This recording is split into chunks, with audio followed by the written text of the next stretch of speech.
kitchen. So many recipes to share. So many cooks in the kitchen with meals for you to prepare. We've got fruits and grains, veggies and beans, more healthy food than you've ever seen. So many cooks in the kitchen, plant-based meals to prepare. So many cooks in the kitchen with ideas we're happy to share.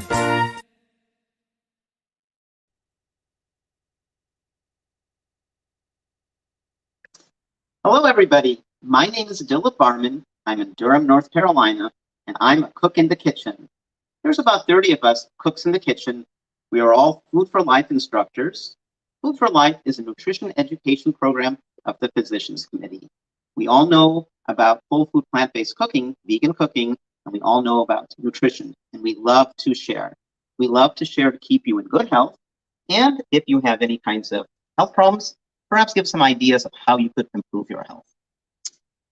I'm excited. Today, we are doing a show on picnic foods. This is a good time of the year where often we go outside, find a nearby garden, a nearby park, gather with family, and especially with social distancing, this is a good opportunity to enjoy the company of others outdoors with some distance if you still are a little uncomfortable being too close to somebody. And what better way than with food? So today we have a very nice show. We have 8 cooks. We're going to be making a variety of dishes. I'm going to be making a quinoa salad. I'll talk about quinoa in a moment. We're then going to have tabbouleh. We have another cook cooking kale and a couscous salad. Then we'll have a broccoli salad. Fresh broccoli is so tasty. And I'll be talking about broccoli as well. Some of you may have heard of tempeh. It's a soy product. So we're going to have tempeh salad sandwiches. And then vegan hot dogs, healthy vegan hot dogs. And then we move to some desserts. It's great to have dessert at a picnic.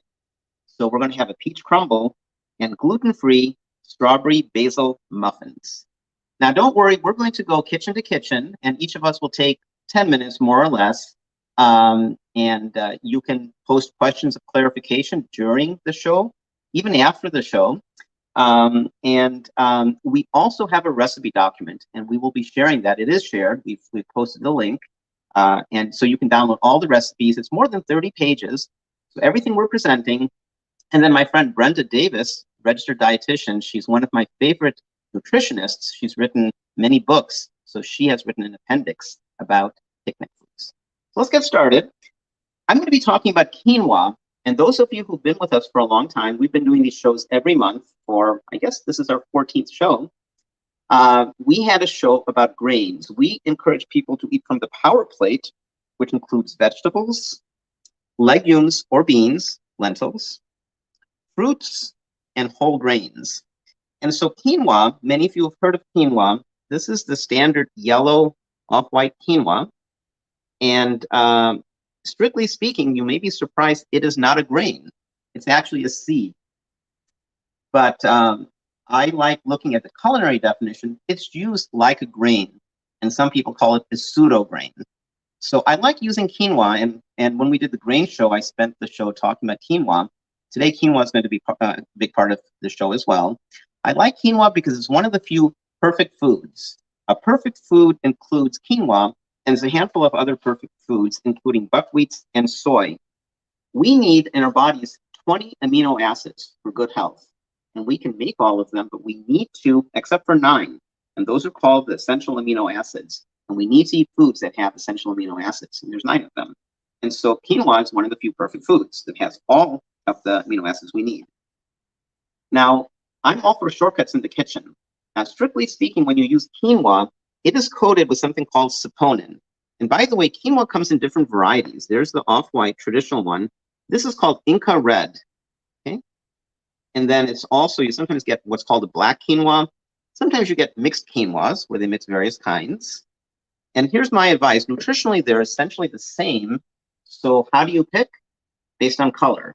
So you want to prevent creating a dish that's not very pretty to look at. You want a dish that's very appealing. And so if you're using lots of bright colored ingredients, I recommend the off-white quinoa. It'll let your other ingredients shine. If you're using ingredients that are light colored, you're using celery, you're using maybe yellow squash, then maybe try the Inca Red. And if you just want kind of a variety of colors, you could try the mix, and you can make your own mixes. And by the way, when you shop, you can find this in the bulk bins. You can also find it prepackaged. I bought something prepackaged. It's not quinoa alone. This is called super grains, and this has white and red quinoa, but it also has millet and buckwheat. And so there are mixtures like this ready to go, and they're not particularly expensive. I think this packet was $3 or $4, and the quinoa, I can't remember the price, but I got it from bulk, and I got as much as I wanted. Quinoa is really easy to work with. All you have to remember is you take 1 part quinoa, 2 parts water. And here's a trick to make it more flavorful. Instead of water, use a vegan broth. One thing I do is when I chop vegetables, for example, broccoli, I will take the stalk and I'll chop it a little bit fine, and I'll throw this into the water. You'll get the wonderful flavor from the broccoli, and you can make your own stock. To make your own vegan stock, all you have to do is all the scraps that you're otherwise going to compost, just throw it into a pot, put 9 times as much water, bring it to a boil, and simmer it for 3 hours. You can also do this in the pressure cooker.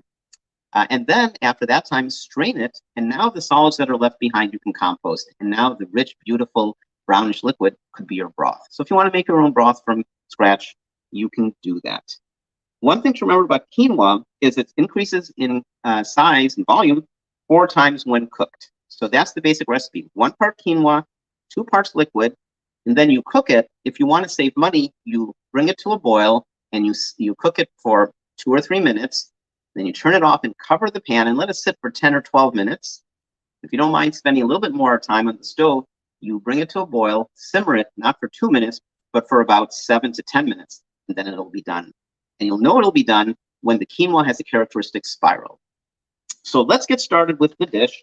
I'm going to be making a quinoa salad. And what I'm going to do is I'm going to put 1 part quinoa, and all the recipes are available for you. 1 part quinoa, so I put 1½ cups of quinoa and 3 cups of water. I'm going to go ahead and start heating it. Okay. And to that, I'm going to be adding some broccoli. There's the broccoli. I've taken some broccoli florets, and I've chopped them, and I'm going to put them in the pan. Okay. I'm going to then add some carrot. And I've chopped the carrot very thinly. I don't know if you can tell on camera, it's very thin. You can also chop it as cubes, small cubes. I'm going to put that in too. There goes the carrot. Okay. One thing that's important is to make easy recipes. And I think you'll find this to be an easy recipe. And you can substitute other ingredients, other fruits, other vegetables, other grains, and other legumes. So I'm going to put the broccoli stalk to give it a little bit more flavor. Okay, so there goes the broccoli stalks. Okay. There goes the broccoli stalk. I'm going to add kale. And I'm going to show you a trick with kale. What I did is I had leaves of kale, and I hand stripped it. And of course, I washed the kale, and I removed the stems. I composted the stems. And then one thing I'm going to do, my hands are clean, I washed my hands, is there's a nice technique. It's called massaging your kale. And you notice the volume of the kale goes down quite a bit as I massage it. Now, if you watched our very first show, I made a massaged kale salad. Look at how much the volume has gone down. And if you're making a salad, you'll want to put some lemon juice and some salt in. I'm not going to do that because I'm not making a salad. The benefit of massaging it is the flavors become more sweet, bitterness decreases, and the fiber breaks down a little bit, so it's easier to digest. So you don't have to do this for this dish, but it doesn't hurt. Okay, so there goes the kale. So I'm going to mix that in. So far, not bad, right? I also teach math, and I tell my math students that in math, anyhow, it's important to be lazy, and by lazy, I mean efficient, right? So suppose you say, well, Dilip, so far so good, but I don't want to buy and wash kale. I don't want to remove the stems. I don't compost. You can buy frozen kale ready to go. You can buy chopped carrots ready to go. You can get chopped broccoli ready to go. So if you do that, then what we've done so far is just dump the quinoa in, dump the liquid in, go to your freezer, dump those other ingredients in, and you're basically done. I have to tell you a story about broccoli. I love being a Food for Life instructor. I'm so humbled to be part of this group. Everybody else I work with knows so much about food. When I have questions, I can go to them. So I was asking a question about lunch I was making for my daughter one day, and she was complaining about the broccoli. And it turned out I was using frozen broccoli. I like frozen vegetables because they're convenient. And often in my family, we like organic. Oftentimes, it's easier to get good quality organic frozen, especially off season. And she was complaining about the broccoli, and another Food for Life instructor, actually a bunch of them said, Dylan, don't you know frozen broccoli doesn't taste good? And so I have converted. I don't buy frozen broccoli anymore. And I agree with them. Fresh broccoli is great. Okay. So I'm going to add all of these ingredients, and that's it. Let me show you what else we have in store. So last night, I boiled some potatoes. Okay. So in this case, I boiled sweet potatoes. Look how gorgeous this is. Now, when you see color in fruits and vegetables, that means they're high in phytochemicals. What are phytochemicals? They're naturally occurring compounds that keep us healthy. And if we stray into conditions like diabetes or cancer, they give the body powerful medicine, natural medicine to fight and to get healthy again. So deep purple is really nice. Now notice there's no skin. And this is the raw potato, the purple sweet potato. Okay. And so what I did is I boiled it for about 16 minutes. I was really happy in the store to find such small potatoes, which cook quickly. And if you have a big potato, you can chop it in half before boiling it. And then what I did is periodically I took a fork, pretend this is a fork, and I kind of pushed it into the boiling potato.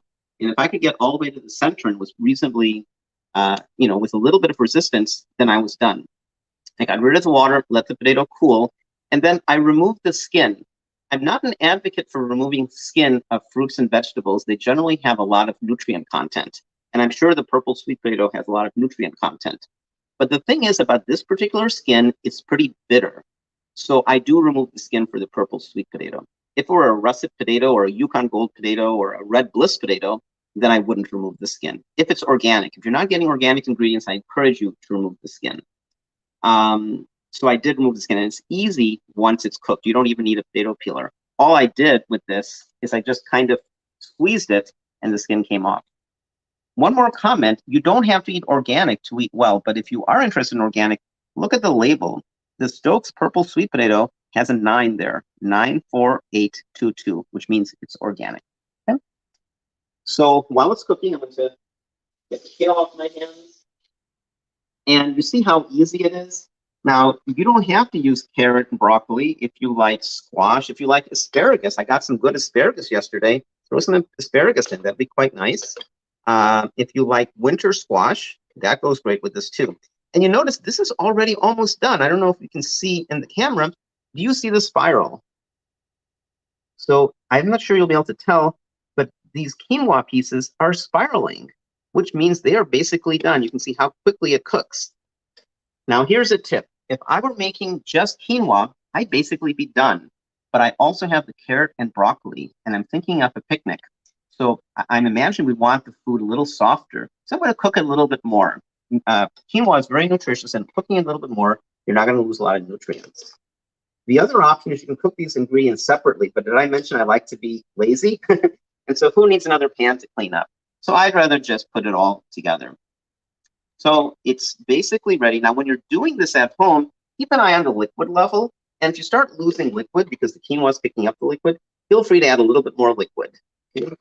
You can also add some other flavorful liquids, like if you want coconut amino or soy sauce or reduced sodium tamari. Let me talk for a second about sodium. So many people avoid sodium or salt, and for good reason. If you're eating a standard American diet, a lot of people suffer from high blood pressure.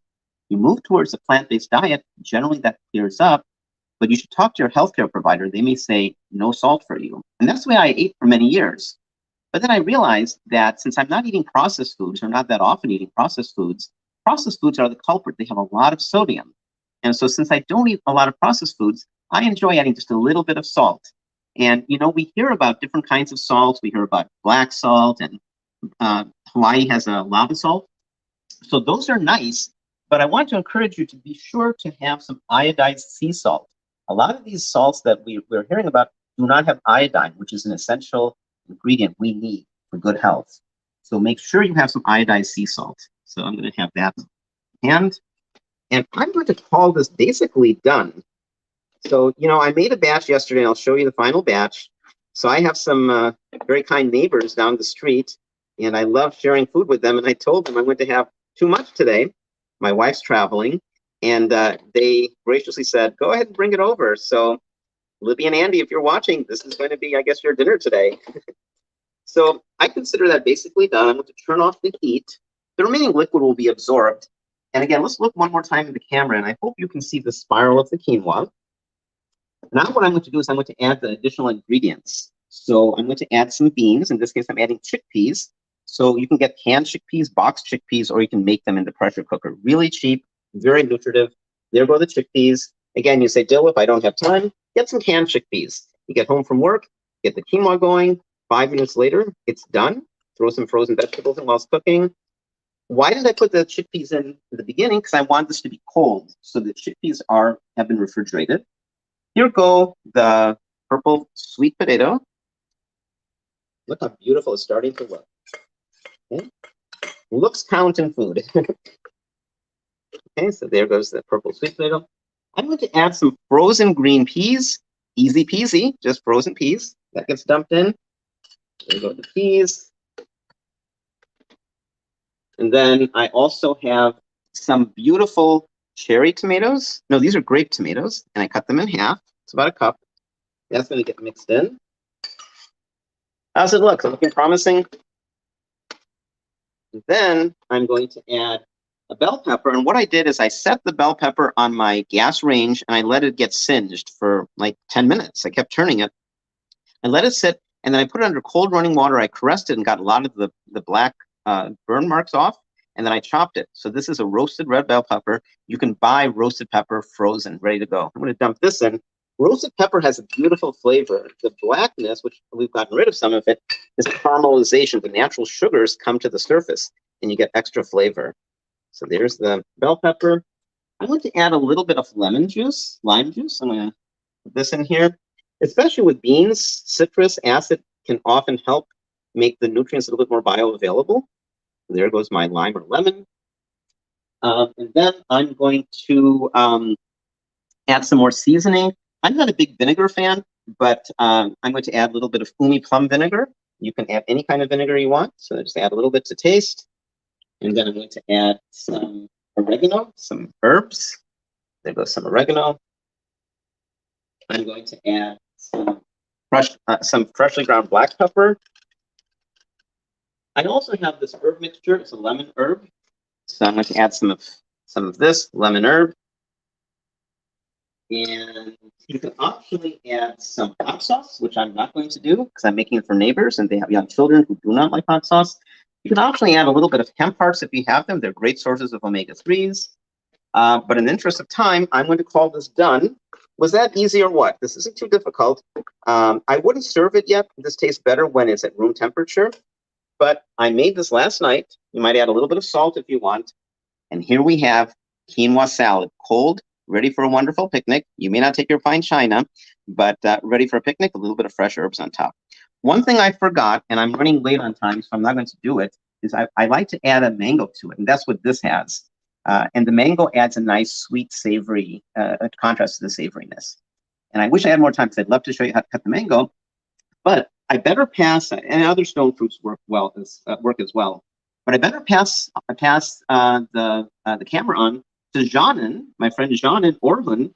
Many of you know she used to live in Italy. She moved to Abu Dhabi, and she's back in Massachusetts. So welcome back to America, Janan. Take it away. I can't wait to see your tabbouleh.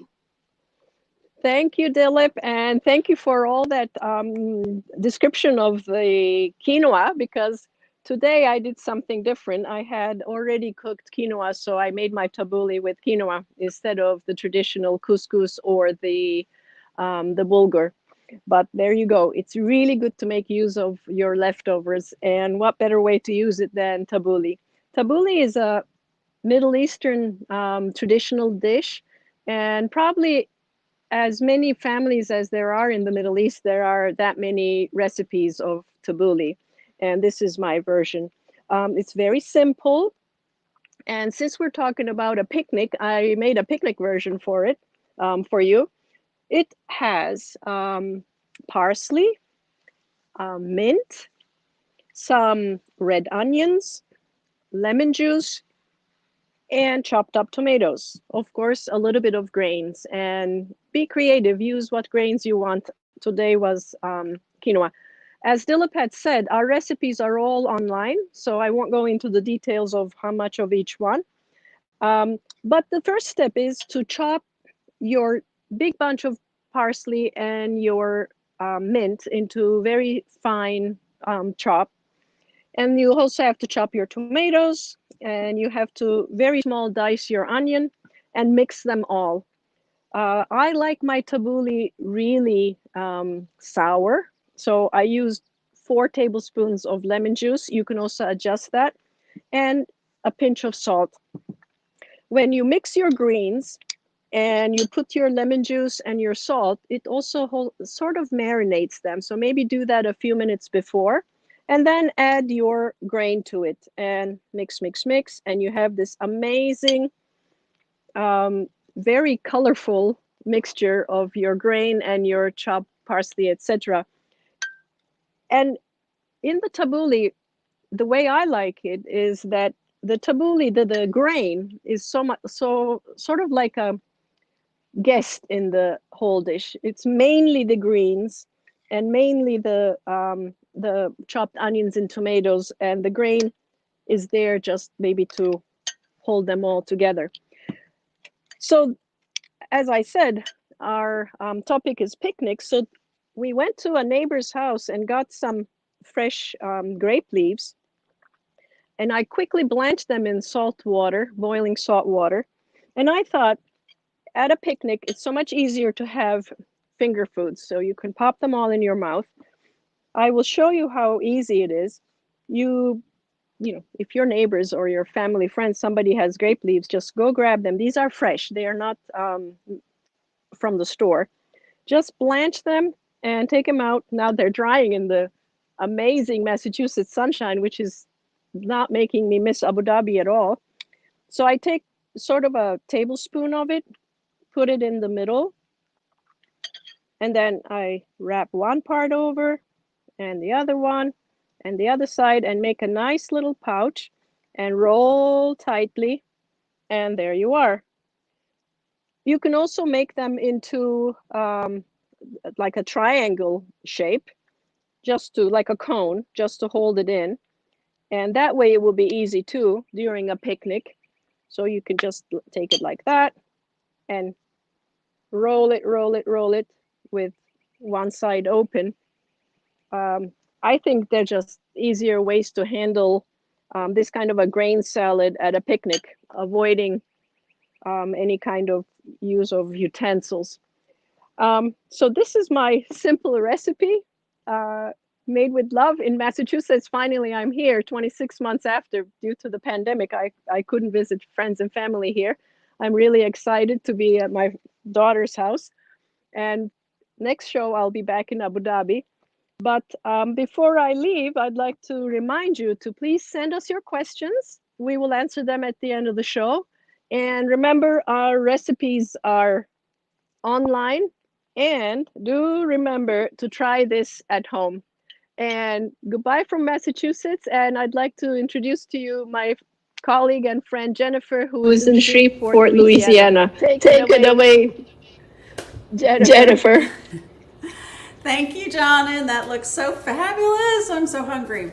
Anyway, I am Jen, and I am in Louisiana, and it is picnic food time. So I'm going to make today one of my favorite salads that holds great. It's a kale and couscous salad.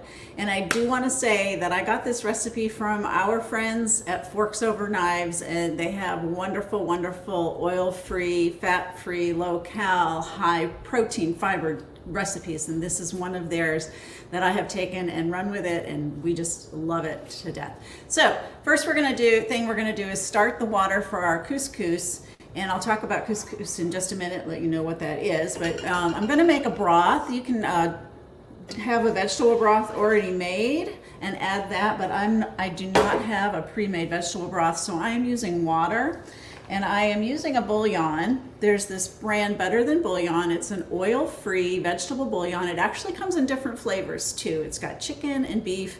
I'm using the vegetable version today. I'm taking a teaspoon of that and sticking it in here.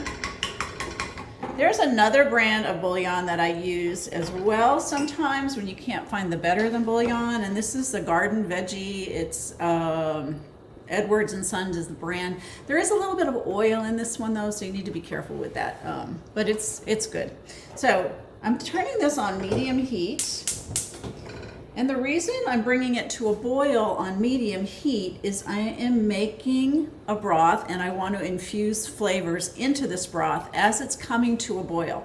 And one of those things is onion. So I have onion here pre-cut, and it is a half of a small onion diced. So while this is coming to a boil, it's going to cook those onions, it's going to soften them up, and it's going to make them less bitter and a little sweeter. I'm also adding 2 cloves of garlic, and again, it's seasoning the broth as it's coming to a boil. And then I've got some spices here. This is curry, cumin, and paprika going in there. And those are such awesome spices. They're great with anti-inflammatories and all kinds of wonderful things, and they smell and taste great. So I'm bringing this to a boil over medium heat, and when it comes to a boil, I'm going to go ahead and add this couscous. Now I have a whole wheat couscous here. This is a little hard to find in the grocery store for whole wheat. You can usually find a regular non-whole wheat version. It comes in a container like this, one of these clear plastic tubs. I order the whole wheat on the internet through Amazon. And here's what it looks like. This is a pearl couscous, so it is a larger grain than a regular couscous, which is normally small. You can use a regular couscous. You can use quinoa. This is actually pasta, so you can use small. They have tiny pasta shapes. You can put that in here too. We're basically making a pasta and kale salad. So, but I'm using the pearl couscous, also known as Israeli couscous. Okay, so while that's coming to a boil, I'm going to go ahead and get the kale prepped and ready. And so this is kale. I'm sure everyone is pretty familiar with it by now, and a lot of people have problems with it because when you eat kale raw, it's kind of bitter, it's hard to eat, but we are going to take care of that today. And I left one on the stem. This is half a bunch that I have here. I left one on the stem so I can show you it's so easy to take off the stem. So what I'm doing is I'm holding the top part of the kale, and I'm going to run my fingers right down the stem, take off the bottom, and now I'm going to hold the stem. I'm going to run my fingers right down there, and I have the kale off the stem, and we're going to chop it. But you can compost these. Try not to throw them in the garbage but if you must, you must. But you can also blanch these and then throw them into smoothies, or some people even pickle them. So hang on to the kale stems. They're healthy. There's a lot of good nutrients in there. All right, so what I'm going to do is chop this up. I'm going to lay it out as flat as I can. I'm going to roll it up into a bunch. I'm going to get my knife, and what I like to do when I'm chopping something is I'm going to flatten it up against my knife, my green leafy vegetables, and I'm just going to slice down through it. I'm going to make sure your fingers are always tucked in when you're slicing and holding something like that. Okay, and then I'm going to turn it and just slice it again across that grain, so you end up with a small chop. Put it in this bowl, which I've already done the rest. If you don't have one of these board scrapers, one of my favorite kitchen tools for getting things off the cutting board and into the bowl. Okay, so now what we're going to do is make this a sweeter kale. Like I said earlier, kale can be bitter, so we're going to sweeten it up or just get some of that bitterness out by massaging it. And I'm going to add some lemon juice to this. This is about 2 tablespoons of lemon juice. It seems like a lot, but when you have everything together, it mixes really well. And here's why I have the gloves on. I have a small cut on my finger with that lemon juice in there. It'll sting, so I have my gloves on. And I'm going to get in here and massage it. Kale's pretty tough, so you don't have to be gentle with it. You can give it a nice, good squeeze and massage, and I'm blending it with that lemon juice.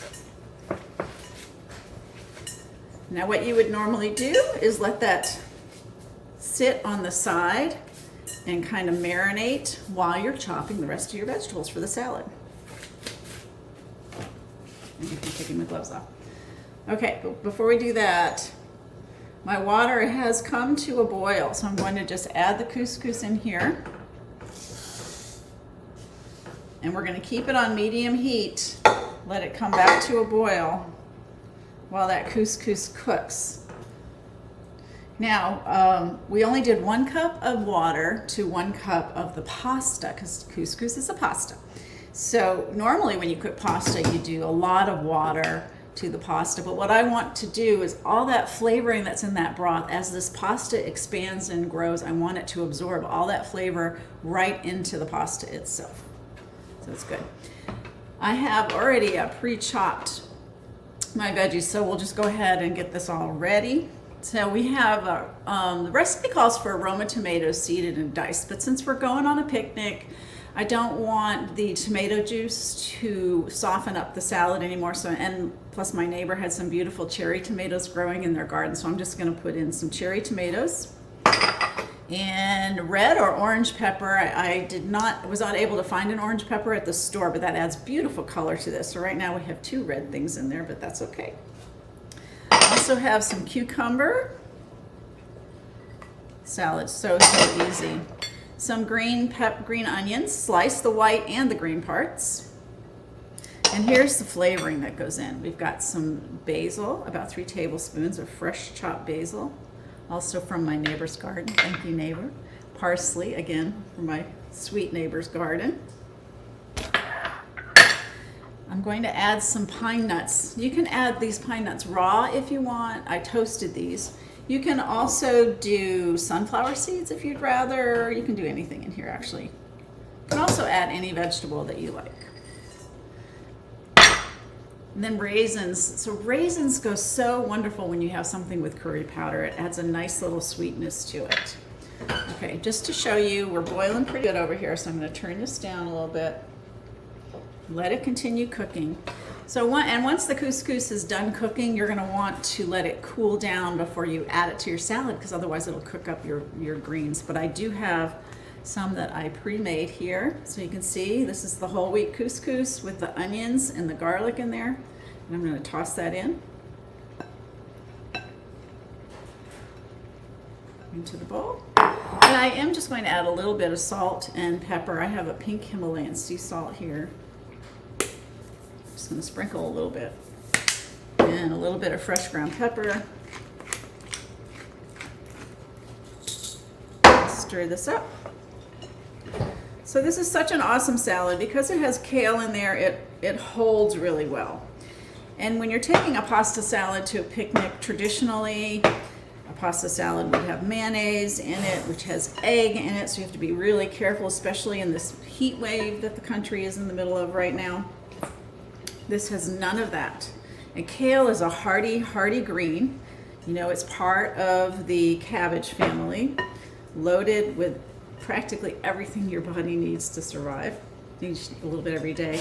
And now we're mixing this couscous that is seasoned with the curry powder and the paprika and the cumin with the lemon juice, or the lime juice, excuse me.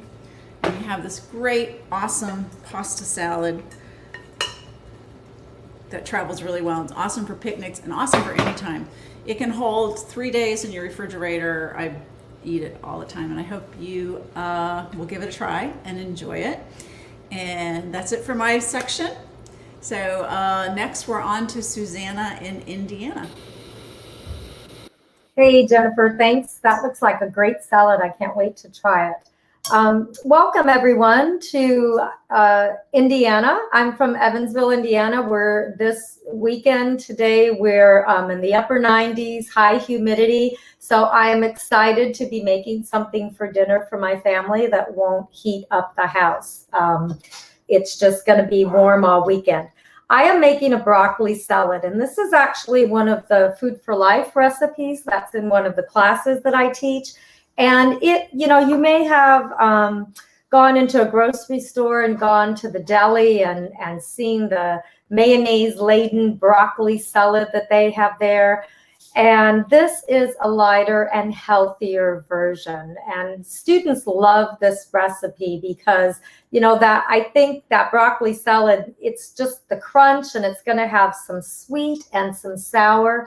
And it's just a great lunch. I like taking it just for lunch by itself or with some of the wonderful grains that the other cooks have used, the quinoa or tabbouleh or even the couscous. So this starts out with dressing, and the dressing uses plant-based mayonnaise. So I'm going to start making that first. And this is just a mayonnaise recipe that I love making. I'll use for a lot of my different salads or even potato salad. And it calls for silken tofu. So we want the Mori silken tofu that is shelf stable. And I don't rinse this. You can see there was very little water that came out. So you don't need to press it, just like, you know, as you would other tofu. But I put that in there. Then I'm going to add some apple cider vinegar. This is some spices. I have onion powder, garlic powder, a little bit of sugar, and I'm going to just put that in there. And then I'm going to put about 2 tablespoons of, oops, look what happened. I put this upside down so that it would come out easy, and I just dripped some, but that's okay. So I'm going to put 2 teaspoons of Dijon mustard. I will taste this after I mix it and, you know, I'm going to go ahead and add this little bit of Dijon mustard in there and grab myself a dish rag. All right. So messes are okay, right? As long as we clean them up. So let me go ahead and process our mayonnaise.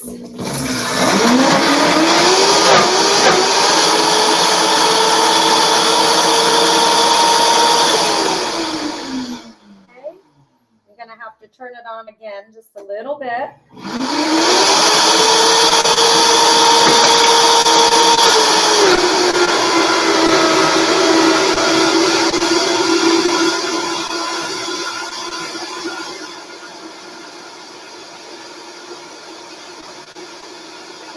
All right, that's it. We want to make sure it's smooth. And then, like I said, I'm just going to use 3 tablespoons of this in my dressing for our salad. So I will use this as a sandwich spread, you know, over potatoes, just any way that you like to use a mayonnaise. You can use this mayonnaise.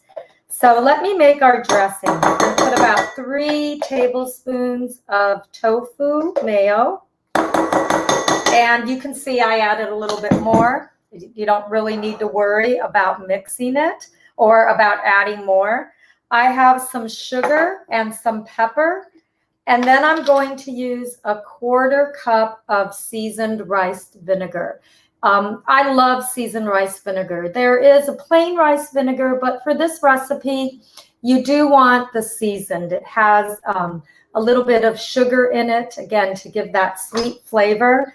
Sometimes when I want a quick salad dressing, I will just use the seasoned rice vinegar for a dressing and some orange juice, mix that together so that it just gives, you know, it's just a simple non-fat dressing that is really, really good. I'm going to mix this up a little bit so that all of the tofu is incorporated. And there we go. Now we're going to put our salad together. So the main ingredient is broccoli. And as you know, Dilip used broccoli in his dressing. You're right. Fresh broccoli is just so much better. And we know that broccoli is really healthy for us, right? It's a cruciferous vegetable and it's got a lot of antioxidants. So you want to cut it in bite-sized pieces. We're going to add some green onion, both the green and yellow parts, shredded carrots, Again, it's going to give this salad that nice color. We're going to add some golden raisins. Now, you can use regular raisins if you want to, but the golden I find just are sweeter and softer, and I really like the addition of them in this recipe. The last ingredient before we put the dressing on is, you can choose options here. You can either use dried cranberries, or these are sour cherries, because you want something, we've got the sweet from the carrots and the raisins, and now you want something sour. So I found some really nice sour cherries that did not have any sugar or oil, which, you know, it's not hard to find, or it's not easy to find. So I really thought those would go great in this salad. That's it for my salad. Now I'm going to pour in my dressing. And the one thing about this salad, it does be the day before your picnic, you want to make this salad and let it sit in your refrigerator so that the flavors kind of marry together. It's good now. You could eat it now, but it tastes better when it has sat in the refrigerator for an hour or two, or even overnight. And what I like about it too is, you can see the dressing is not overwhelming. It just adds a depth of flavor. And like I said, this is such a flavorful salad. You'll have sweet and sour, and the crunch. I love the crunch of the broccoli. It is hands down, when I teach my Food for Life classes, it is one of the most favorite recipes for my students. And it's the perfect picnic food because, as Jen said, you don't have to worry about the tofu mayonnaise because it doesn't have egg or dairy, so it's not going to go bad. Put this in the fridge for a couple hours and you've got a great dish for your next picnic. Thank you everyone for watching. Next up is Carolyn from Montgomery, Alabama. Hi, Carolyn. Hi, that looks so good, and I love broccoli salad, so I'm definitely going to give it a try. Great, thanks. I'm Carolyn, Montgomery, Alabama. It is very hot here too, so I'm glad we're making things that don't heat up the kitchen here too, because it is a steamer out there today. So what I'm making today is something called tempeh salad, but it's kind of like chicken salad. So I came up with this recipe because when we went plant-based in 2009, one of the things my daughter missed the most was chicken salad. And here in Montgomery, we actually have a restaurant. I'm not going to say the name of it. I think it's a chain, but all they make is chicken salad, like lots of different kinds of chicken salads. So, you know, that's a popular thing to eat down here. So what we're going to start with is tempeh, of course. It's a tempeh salad. And you can use several different kinds of tempeh. You could make your own tempeh. I think in one of our earlier shows, we actually had one of our cooks in the kitchen make homemade tempeh. So you could go back and watch one of our earlier shows. I think it was on tofu and tempeh, and she shows how to make tempeh. I'm using a store-bought tempeh. So this is Light Life. They have several different kinds. This is their original. This one is a tempeh 3-grain. So tempeh is basically just a cultured soy. And when you look at tempeh, you can see that it is very much a whole soy product. And soy, keep in mind, I know it has a really bad reputation that is totally undeserved, but there's a big myth about soy in this country that is not deserved at all. Soy is just a bean. It is a soybean. Beans are good for you. So whole forms of soy are actually good for you and protective against cancers. So you can see the beans in here. It is very much a whole form of soy.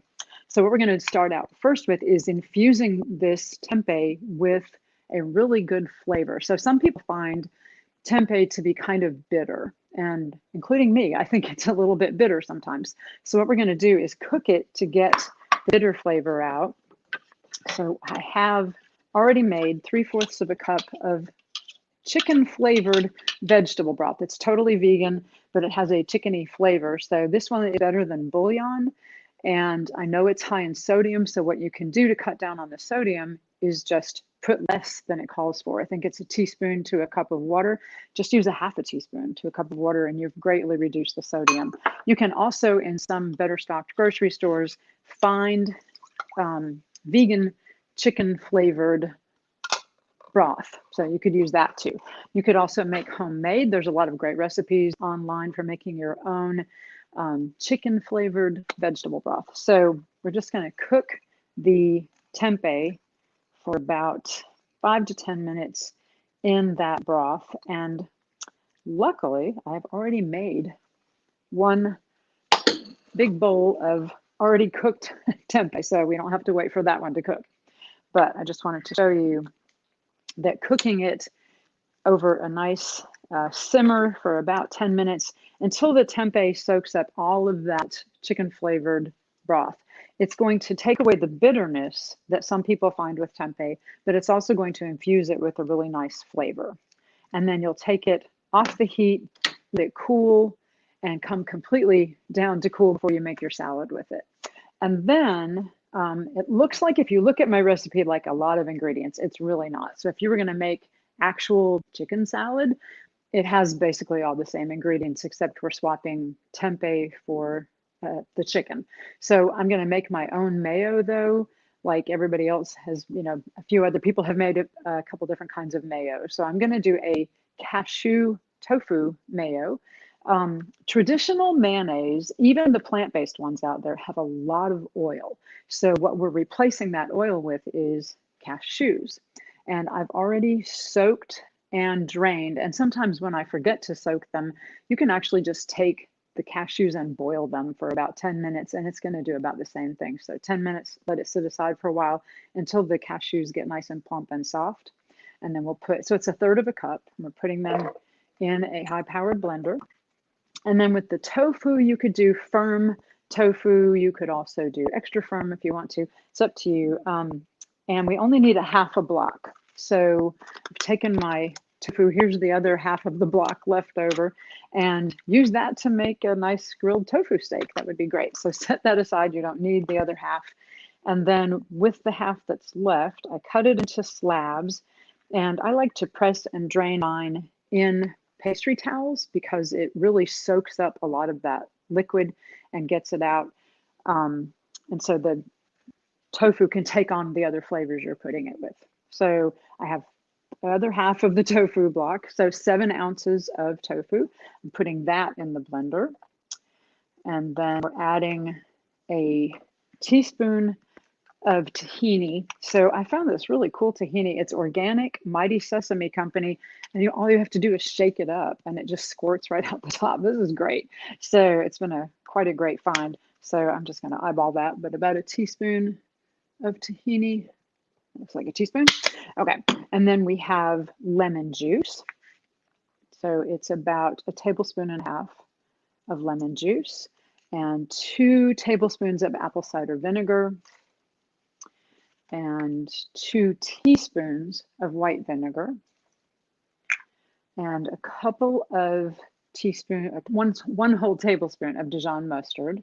And in this case, I'm using Whole Foods brand organic Dijon mustard, 1 tablespoon. And then we have 2 teaspoons of agave nectar. Not much, but when you taste traditional mayonnaise, some brands are sweeter than others. And in the South, they actually call it salad dressing, but that's the same thing as mayonnaise in other parts of the country. And then a little bit of water, 1 to 2 tablespoons. You might want to start with a tablespoon and see if you like the thickness of it. And then some onion powder. So it's about 1/4 teaspoon of onion powder. Okay. And just a pinch of sea salt. And like Dilip said earlier, you want to use iodized sea salt. Iodine is a very essential mineral for the health of your thyroid. So, and it adds just a hint of flavor, and then a little bit of fresh cracked pepper. And then the one ingredient that is optional and I want to talk about it a little bit, and I know there's going to be some questions about it, but it's called Xanthan Gum, which is spelled Xanthan, Xanthan Gum. So it's a thickener, and it's found in a lot of different foods you can find commercially. So when you buy even plant-based ice creams, like for instance, an almond milk-based ice cream at Whole Foods, you're probably going to find xanthan gum in it. And it's not much, it's just 1/4 of a teaspoon. But what it does is help to really thicken your mayonnaise, especially as it sits in the refrigerator overnight. It will really thicken up and be kind of like that consistency that you would expect from a traditional mayonnaise. So xanthan gum is actually made by, it's a byproduct of sugar that is fermented with a bacteria.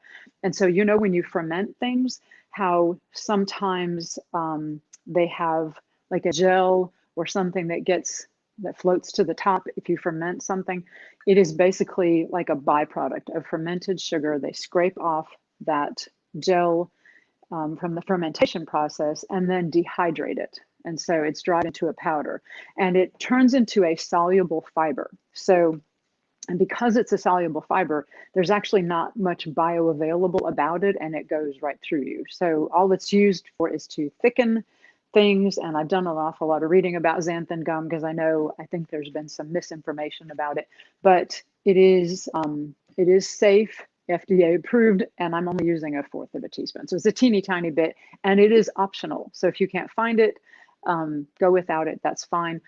However, it is pretty easy to find. So Whole Foods carries it. You can find it on Amazon.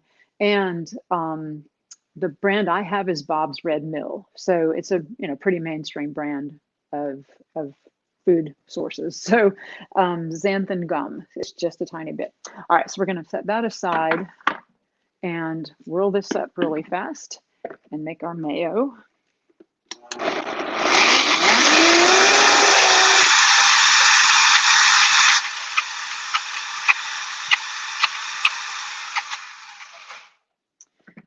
To stir that up a little bit. It's very thick. Give that one more whirl.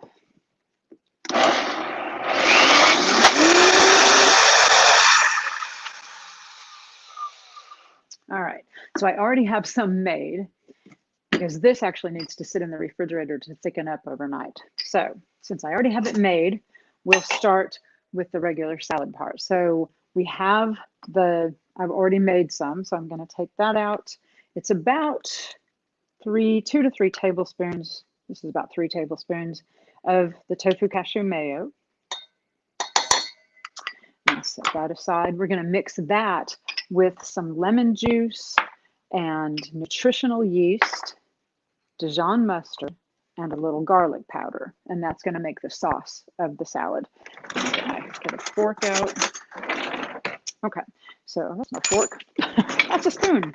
Okay, so we'll take a fork and mix in 2 tablespoons of nutritional yeast, about a 1/2 tablespoon to a tablespoon of Dijon mustard, depending on how much you like Dijon mustard.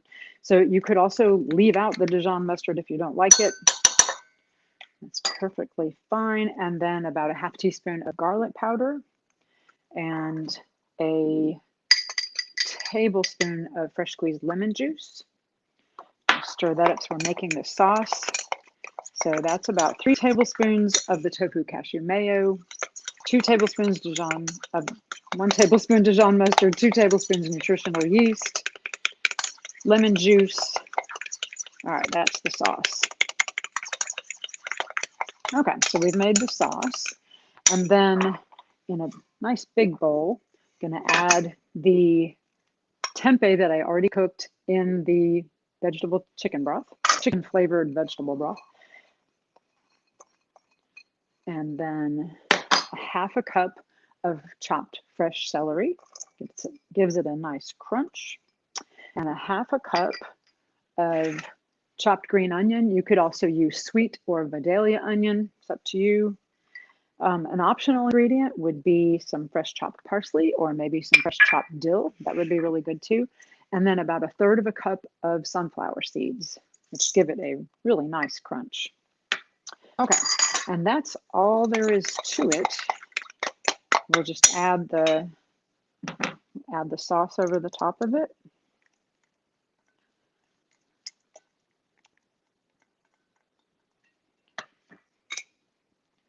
And give it a good stir. Okay, and it really looks like chicken salad too, which is kind of interesting. It tastes a lot like chicken salad. Now it's not going to taste exactly like, the chicken salad your grandma made when you were little, but it's, it's pretty close. And if you need to add a little more of the mayo to help it hold together, you can do that. You could eat it on crackers, but today what we're doing is eating it on bread as sandwiches to take on your picnic. So on our bread, what I'm using today is these Osery brand of sandwich buns, multi-grain. They're totally vegan, no additives of dairy or eggs or anything in them. And then we'll take one of these. You could toast it if you want to. These things are really good.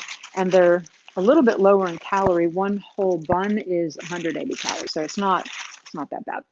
And then we'll add some of this on our sandwich.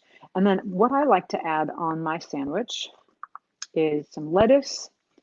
And so this is from the farmer's market, lettuce and some tomato, fresh sliced tomato from my backyard. I have a Cherokee purple tomato. And my favorite thing to add to salads would be broccoli microgreens. So we've all been talking about broccoli. It seems like everybody's had something to say about broccoli today. So broccoli microgreens are, when you're growing broccoli, they're beyond the sprout stage. They're at about 10 to 14 days after germination, and they are tiny little broccoli plants. And we know that the healthy part of broccoli is the sulforaphane, which is a compound that helps prevent cancer. And so studies have shown that broccoli microgreens contain up to 40 times more sulforaphane than fully mature plant. So why not? And they also don't have a really strong broccoli flavor. If you know somebody who doesn't like broccoli, buy broccoli greens, microgreens, because they're really, really delicious. Okay, and that makes a beautiful sandwich.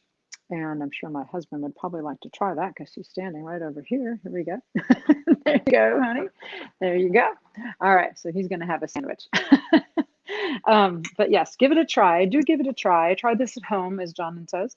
And it tastes very much like the chicken salad you might remember as, before eating plant-based. It's really delicious and makes a good thing to pack in school lunches.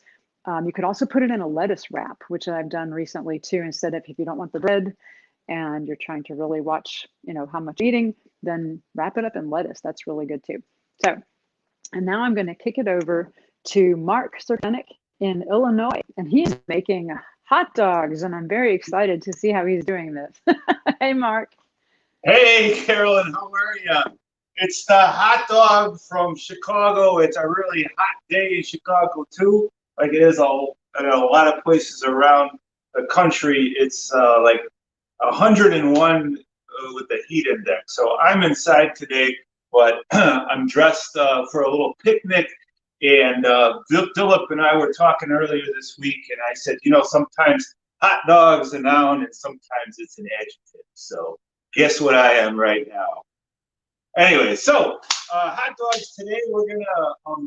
We're gonna make a vegan hot dog, and this vegan hot dog is made with vital wheat gluten, which is kind of one of the staples. I think I've made a couple of things in the last few shows with vital wheat gluten.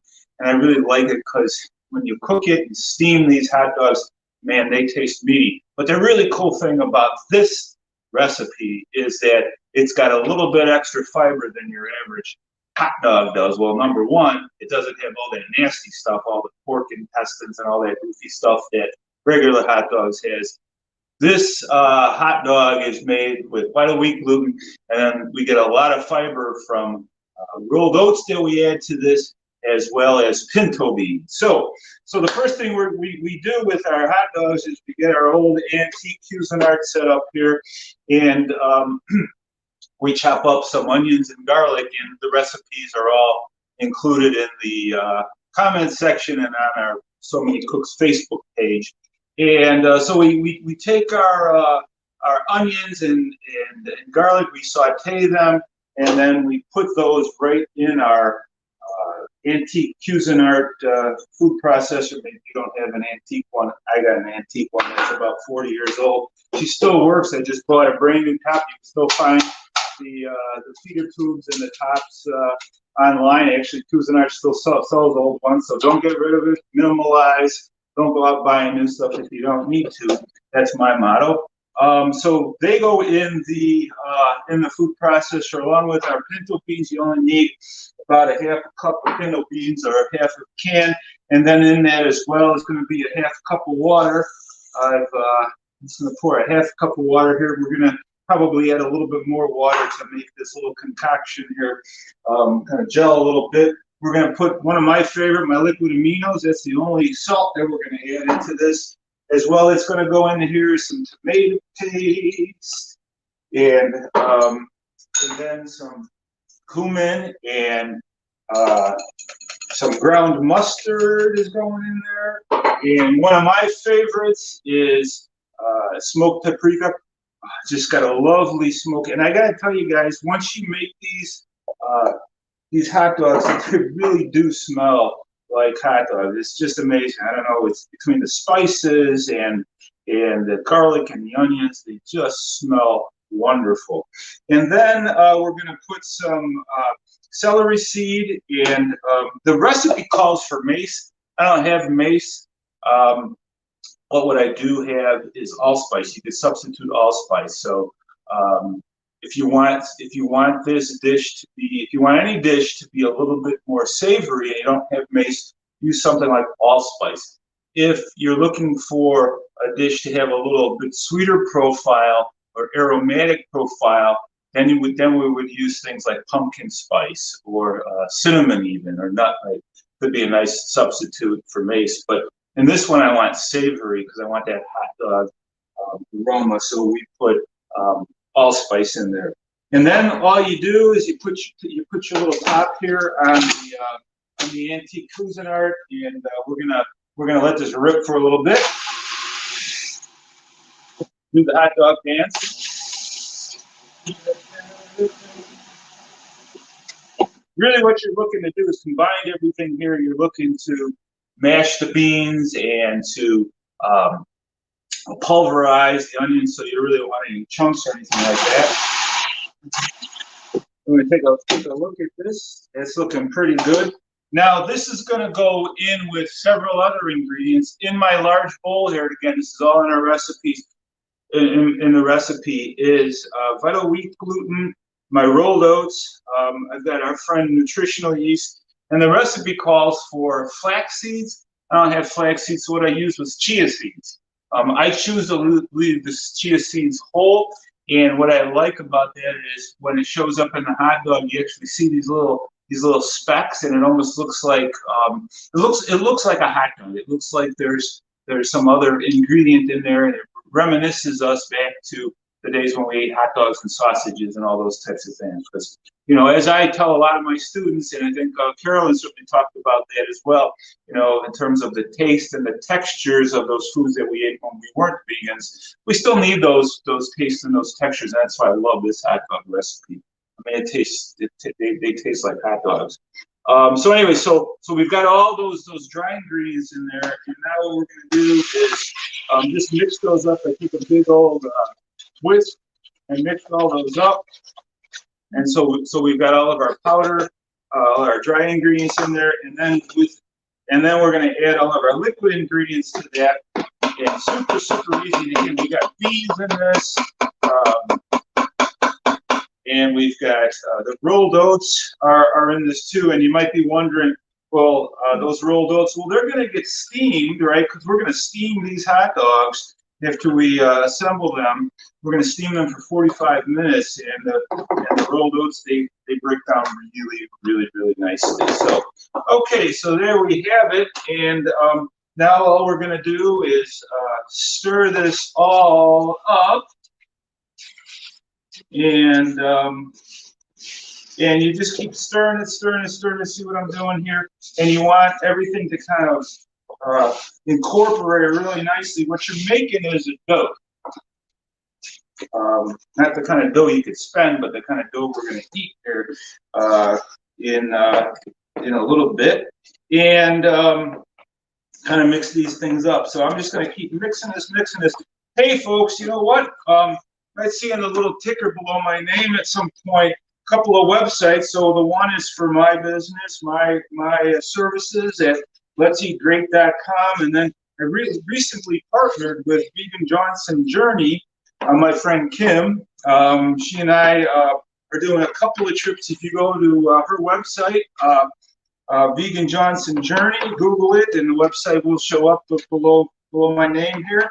Or you can go to my website, let'seatgreat.com, and you'll see classes on the left-hand side. It'll say classes and travel. You just go ahead and click on that, and it'll take you over to her website as well. On the travel side, and she and I have a couple of trips. We've got our first one planned in April to Charleston.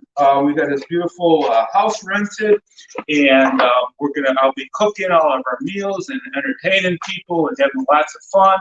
And then that's in April, the end of April. And then our second trip is planned for September of next year. So September of 22, we're going to Maine, beautiful Maine. We're cooking all types of dishes at both places that are more typical of your fare that you can get in Charleston or your fare in Maine. Again, it's all going to be vegan, oil-free.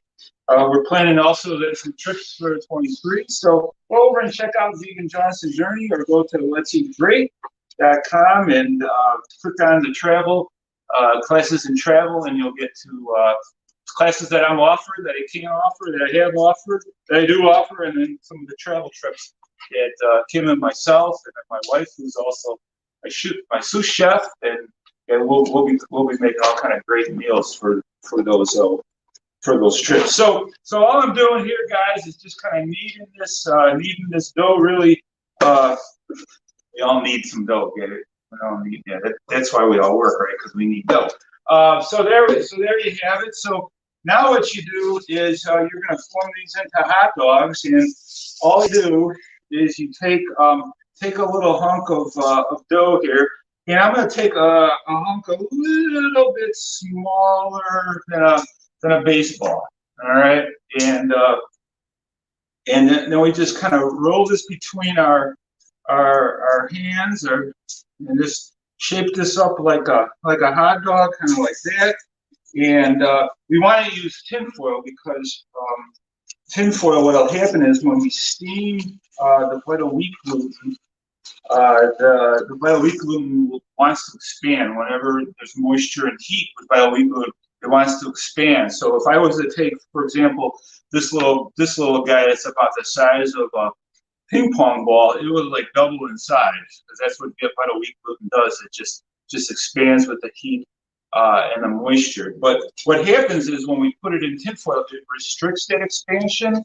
So what happens is that it actually pushes against the walls of the tinfoil, and it forms like a very tight structure, and gets really nice and chewy, and that's where we get our meat. So I'm just going to make a couple of these guys, and then through the magic of TV, or actually the magic of me making some hot dogs earlier a couple days ago, I've got some hot dogs, and we're gonna plate some hot dogs up. So just a little bit bigger. You know, this would be a really fun activity meal to make with your kids, or you know, because you're using your hands kind of like Play-Doh and everything. And by the way, I don't think we've mentioned it yet. We probably mentioned it during the Q&A. There is so many kids in the kitchen. It's just great. The kids cook with some of their parents, who are also Food for Life instructors. But check out. We'll talk more about that. And you can also check out on our webpage, on our Facebook page, there's so many kids in the kitchen. And which, by the way, Carolyn, who was just passing a little bit ago, she was telling me, God love her, she was teaching class for 50 kids at a YMCA camp. There's insanehood for her, teaching 50 kids at a YMCA camp. I don't know. But anyway, so all you do is you just roll those up, and then what you want to do is create yourself a little steamer basket. I've got my old antique cast iron pan here, and you just line your you put your hot dogs in the aluminum foil in the pan and put a little bit of water in there. Put about an inch of water, and then you're going to steam these guys for 45 minutes. Don't shortchange that. Steam it for 45 minutes, and they're going to get really, really nice and hot. So I'll finish this a little bit later, and what I want to do now is plate up a hot dog. And hey, put it in the chat for those of you that are familiar with Chicago-style hot dogs. What's the one thing you never put on a Chicago-style hot dog? The one thing that you do not put on a Chicago hot dog. Put that in the chat. While you're doing that, put some of your favorite things you like to put on a hot dog while I build my hot dog. And kind of be a little bit of a hot dog here. So here's all my wonderful hot dogs. You see how nice and firm they are, and I wish you all could be here with me. We're going to put that in a nice whole wheat bun. These are brownberry whole wheat buns, about 150 calorie, 100% vegan. And I'm going to pull up my little plate here, and here's all my fixings, folks. So first thing I'm going to put on my hot dog is a little bit of mustard. Okay. You must have mustard on your Chicago style hot dog. And now we're going to put some, oh, you know what, before we put the onions, I'm going to put you have to have Chicago style relish too, the neon green relish. That's got to go on there. You can put a little bit of neon, it's got to be neon green. It's all vegan as well. So a little bit of Chicago style relish on there. Now we're going to put our onions. We're going to kind of really dice those onions nice and small, even minced onions. You go to like Chicago ball game, right? So the Sox or the Cubs, they literally have these containers where you crank the onions out of this crank onto your hot dogs. But and they're just like super fine. But hopefully those are 100% onions. Anyways, so now we're going to do that, and the next thing we're going to do is drop some tomatoes on there. Look at that. Oh my God. We're going to put some tomatoes on there. And then another must is celery salt. Put a little bit of celery salt. So one of the famous places in Chicago is Demon Dogs hot dogs. And if you ever go to Chicago, not that I ever go there anymore, but back in the day, Demon Dogs, one of the locations, there's a few locations in Chicago. One of them is right underneath the L tracks, the elevated train in Chicago. But you always get your celery salt on there. And then for those of you that like really hot things and hot peppers, we're going to put some sport peppers. You got these little guys, they're little sport peppers. Those are going to go on it. Now, my question is, what didn't I put on this? The thing that you never put on a Chicago hot dog, it is ketchup. That's a mortal sin. You know, there is the patron saint of hot dogs, and the patron saint of hot dogs says in Chicago, you never put ketchup on a hot dog. Okay, so there we have it. And now we're going to make.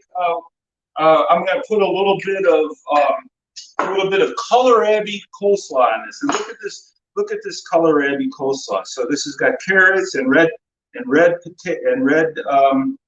cabbage and carrots and some of the golden raisins and everything like that. If you all wonder what a kohlrabi looks like, it looks like this. It's actually part of the wild cabbage family. It's a cultivar. It's in the same cultivar family species as cabbage. And there's our friend broccoli, cauliflower, kale, Brussels sprouts, collard greens. So basically what happens is the greens grow out of this. There's kind of like a root, if you will, that grows down into the ground, and the kohlrabi sits on the top of that. You know, some think that it looks a little bit like Sputnik. For those of you that remember Sputnik from school and or history, the Sputnik kind of got our race started, space race started with the Soviets back in 1957, actually October 4th of 1957. Looks a little bit like Sputnik, huh? Let's see if it flies too. Oh, yeah, it does fly, and Sputnik flies too. So there you have it. There's our wonderful hot dog and kohlrabi, and I'm going to take a big old bite. Man, I tell you what, that doesn't feel like summer and a picnic. I don't know what does. So folks, try it. Check me out. Let's eat great. veganjunction.com or Vegan Junction Journey for travel with yours truly. And now I'm going to hand it over to my friend and fellow person in the in the Food for Life, and that's Angelita, and she's over on the East Coast, right? South Carolina. Take it away, Angelita. Hey, Mark, thank you so much. I cannot wait to try those. Today I will be making a peach crumble. Again, the recipe is in the link. My recipe is just a suggestion. You can substitute any fruit that you like. So I've already made one, but I'm going to show you how to put it together. So I have these peaches come from the tree right in my front yard.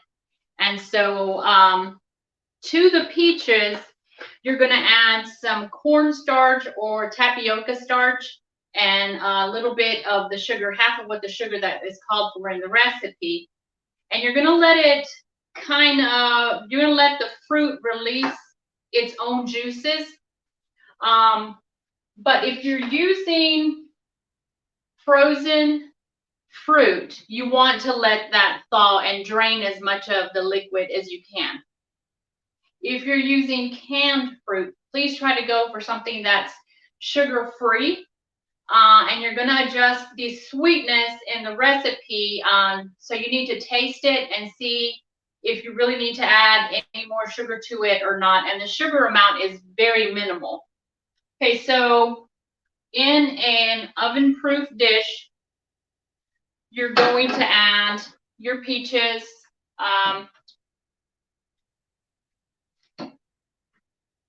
And make sure you have your oven already heating up, or it's already been preheated. And don't worry about how liquidy it looks, because once it's baking, it'll thicken up. So for your peach crumble, or for the crumble topping, again, you can use this with any kind of fruit you want. If you want to combine blueberries with peaches, or if you want to add mangoes and coconut, whatever you want, feel free to substitute it. We are using 3/4 of a cup of old-fashioned rolled oats. We're using unsweetened applesauce, half of the sugar that calls for in the recipe, and then we're using cinnamon and ginger. If you don't like ginger, you don't have to use the ginger. I use vanilla powder because there's already going to be enough liquid in here, but if you don't have it, then just kind of cut back 1 tablespoon of the applesauce and substitute that with your vanilla powder. With your vanilla extract. And a dash of cloves. If you don't like cloves, you don't have to put it in there. You can use allspice, or you can just take it out completely. And all you do is just mix it around. And I have this whisk. I think I've showed it before. I think it's called like a Danish whisk or something like that. But this works amazingly. It's become one of my favorite tools, not only to mix this kind of topping, but also like for mashed potatoes or what have you. The oatmeal is full of fiber, which we all need to increase our fiber intake. Because fiber helps get rid of toxins and waste in our body. It keeps us fuller faster. So I strongly suggest that you eat oatmeal every day, and the toppings change. You can add fresh fruit, you can add nuts. You can make it savory, you can make it sweet. One option that you can do also with the topping is you can add chopped nuts. So here are some pecans that I toasted with a little bit of cinnamon, and I just toasted these on the stovetop in a nonstick skillet, and I chopped it up. Excuse me. So we've got half a cup. You can just add this directly to it. You don't have to adjust anything to it. Or you can add walnuts, whatever your favorite nut is. You can add some ground flaxseed as well. All that is going going to be good for you. And there's fiber not only in oatmeal, there's fiber in the fruit as well, and there's fiber in the nuts and in the seeds. So again, I strongly suggest that you up your oatmeal intake. And the good thing about this, because there's hardly anything in here that is processed, this is actually good for breakfast as well. So if you want something sweet and you know that's going to be good for you and it's full of fiber, then you can have this and just put some yogurt on top of it in the morning. So my recipe makes this a little bit soupy. If you like your crumble a little bit thicker or more dense, feel free to increase the amount of oatmeal that you put in there. And for a picnic, if you're trying to figure out, okay, how am I going to serve this at a picnic? I don't want to carry a bunch of plates. We want finger food. I suggest getting some sugar-free waffle cones and scooping it into the waffle cone. And that way you have a little handle and you can walk around and talk with your friends if you're, or in a little waffle bowl. So there's so many ways to do that. And that's really all there is to it. It's very easy. And this is what it looks like. And you're going to bake it. I believe it's 350 for 30 to 45 minutes, depending on your oven. Some people have gas ovens, depending on the altitude, where you live, how much moisture is in the air, and all. You have to take all that into consideration. So I suggest that you kind of watch that as you're baking it. Now, here's one that I did earlier, and this one is actually mango and black cherries. And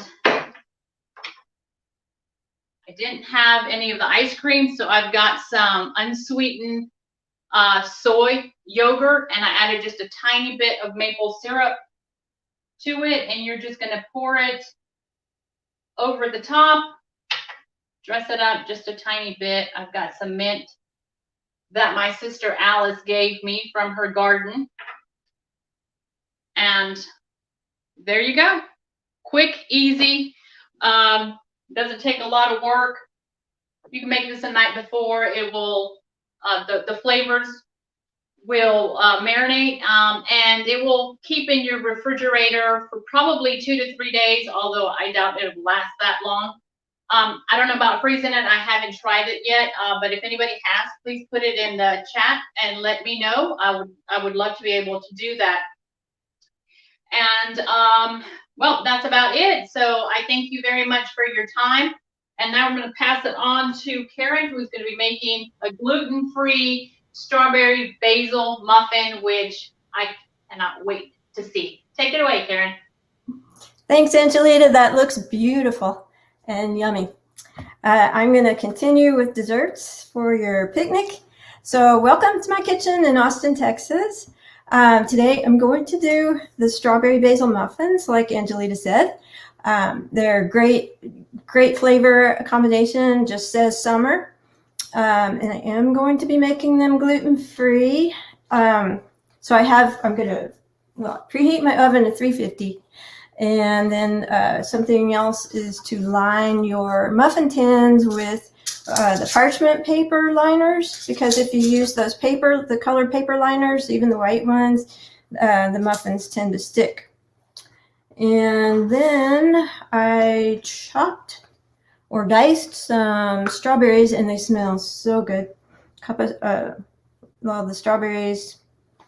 So I'm making half of the recipe because I made the other half to show you already.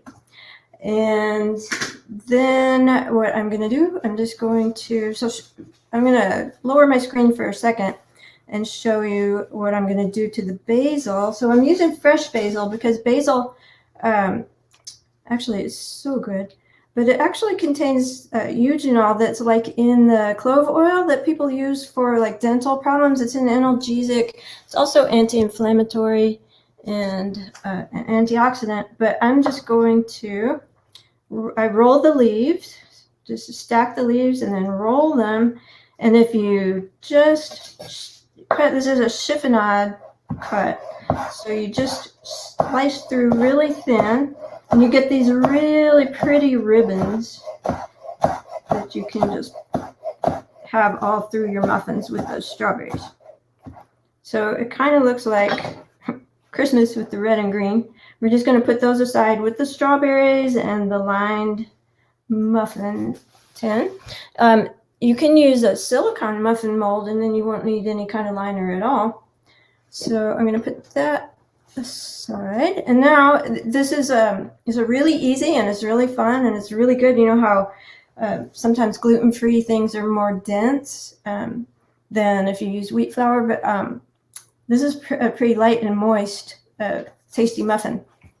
So I'm starting with some oat groats, actually. And if you want it gluten-free, it's like oats are gluten-free, but sometimes they're processed in a plant that also processes wheat or some other things with gluten. So you just want to make sure it says gluten-free. And I get the groats. It would work with oat flour or rolled oats ground into a flour, but sometimes that kind of goes stale or gets kind of rancid if you keep it very long. So I think it just tastes better when I start with the whole groat. And I did grind some earlier, so I didn't wash the blender because I need a dry blender. So I'm just going to put those groats in the blender. I'm going to just put the dry ingredients in the blender. So when you grind the groats, it retains the nutrients, but the fibers get broken into smaller parts that are absorbed into your system faster. So, I mean, it's a sometimes food. It's a good treat. It's gluten-free, the oat flour. It has more fiber and protein and more nutrients than wheat flour. And we're just going to go with it. All right, so we're going to put baking powder. Now, the baking powder, I make it, and it's real easy to make, but you can buy it. Sometimes it has like cornstarch or potato starch, something else in it.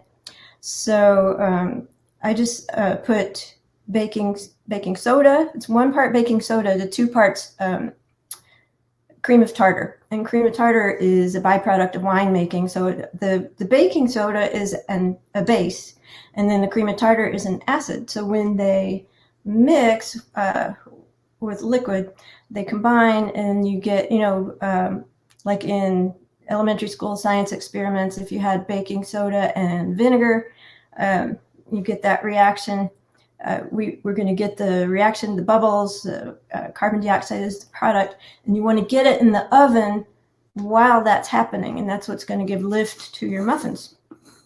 So I'm just going to put some baking powder in to my blender, and the other dry ingredient is just a little salt. And if you are not using salt, it works just fine without the salt. This is just a tiny bit, and I don't know, these are cute little spoons. Since I'm making half of the recipe, the whole recipe calls for 1/4 teaspoon. I'm using half a teaspoon, and these little spoons are really handy when you're cutting a recipe. So dash is 1/8 of a teaspoon.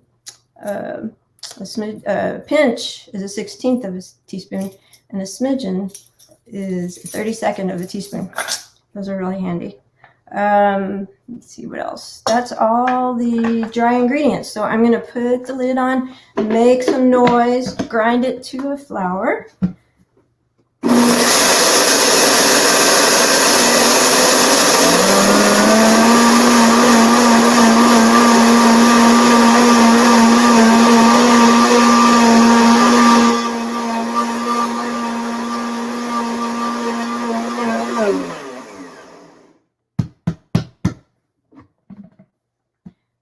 And now I'm just going to put my dry ingredients in a bowl.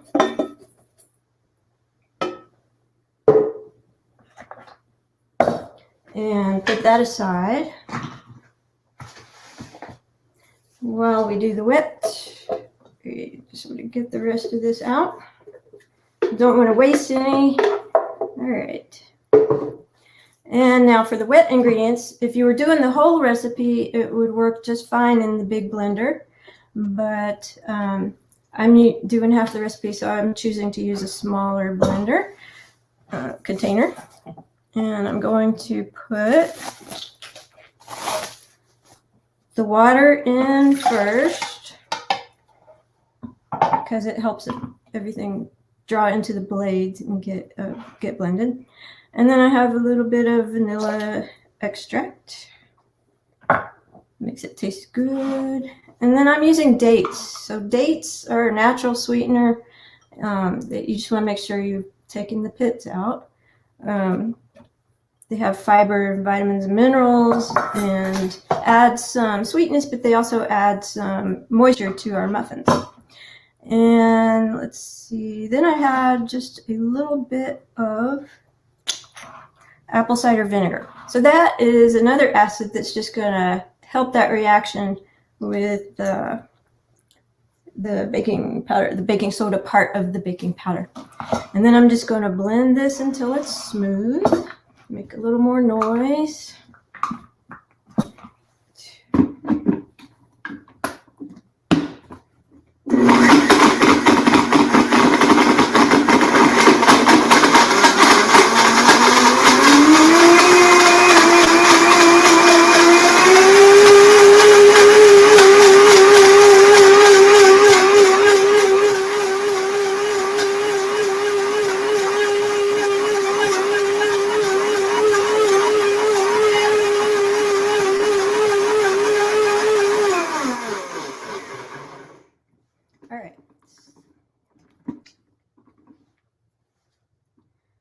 So I lost my spatula.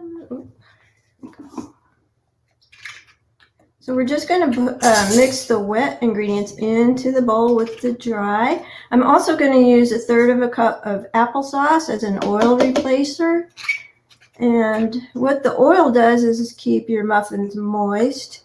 And the applesauce is going to do the same thing, but it's not going to add so many calories and so much fat. So I'm going to lower my screen just a minute. All right. So in the applesauce, just 1/3 cup. I'm replacing like 1/3 cup of oil with 1/3 cup of applesauce. So if I was using 1/3 cup of oil, I would be adding 636 calories to the whole recipe and almost 72 grams of fat. So that's going to be like 12, about maybe, I don't know. It's going to be a lot of fat in each muffin, a lot more than we want each day. So by using the applesauce, it's going to add 35 calories to the whole recipe and only 4/100ths of a gram of fat. Right. So now we have the dry ingredients, we have the wet, and we want to work really fast and get these into the oven while that reaction is happening. So I'm going to pour this in, pour the applesauce in, mix it up.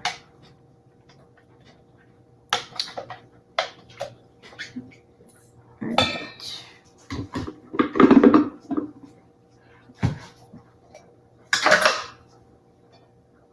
There's the applesauce.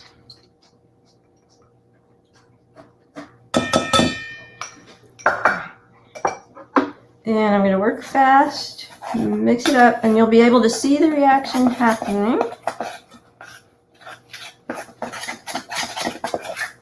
You can see it kind of getting light and bubbly. You can. I'm going to pour the strawberries in, and what I realize is I cut enough strawberries for the whole recipe, so I'm only going to use half. And then pour in my basil. And mix that up. I don't know if you can hear how it's bubbly. And then what you want to do is just fill those muffin cups to the top. Really quick.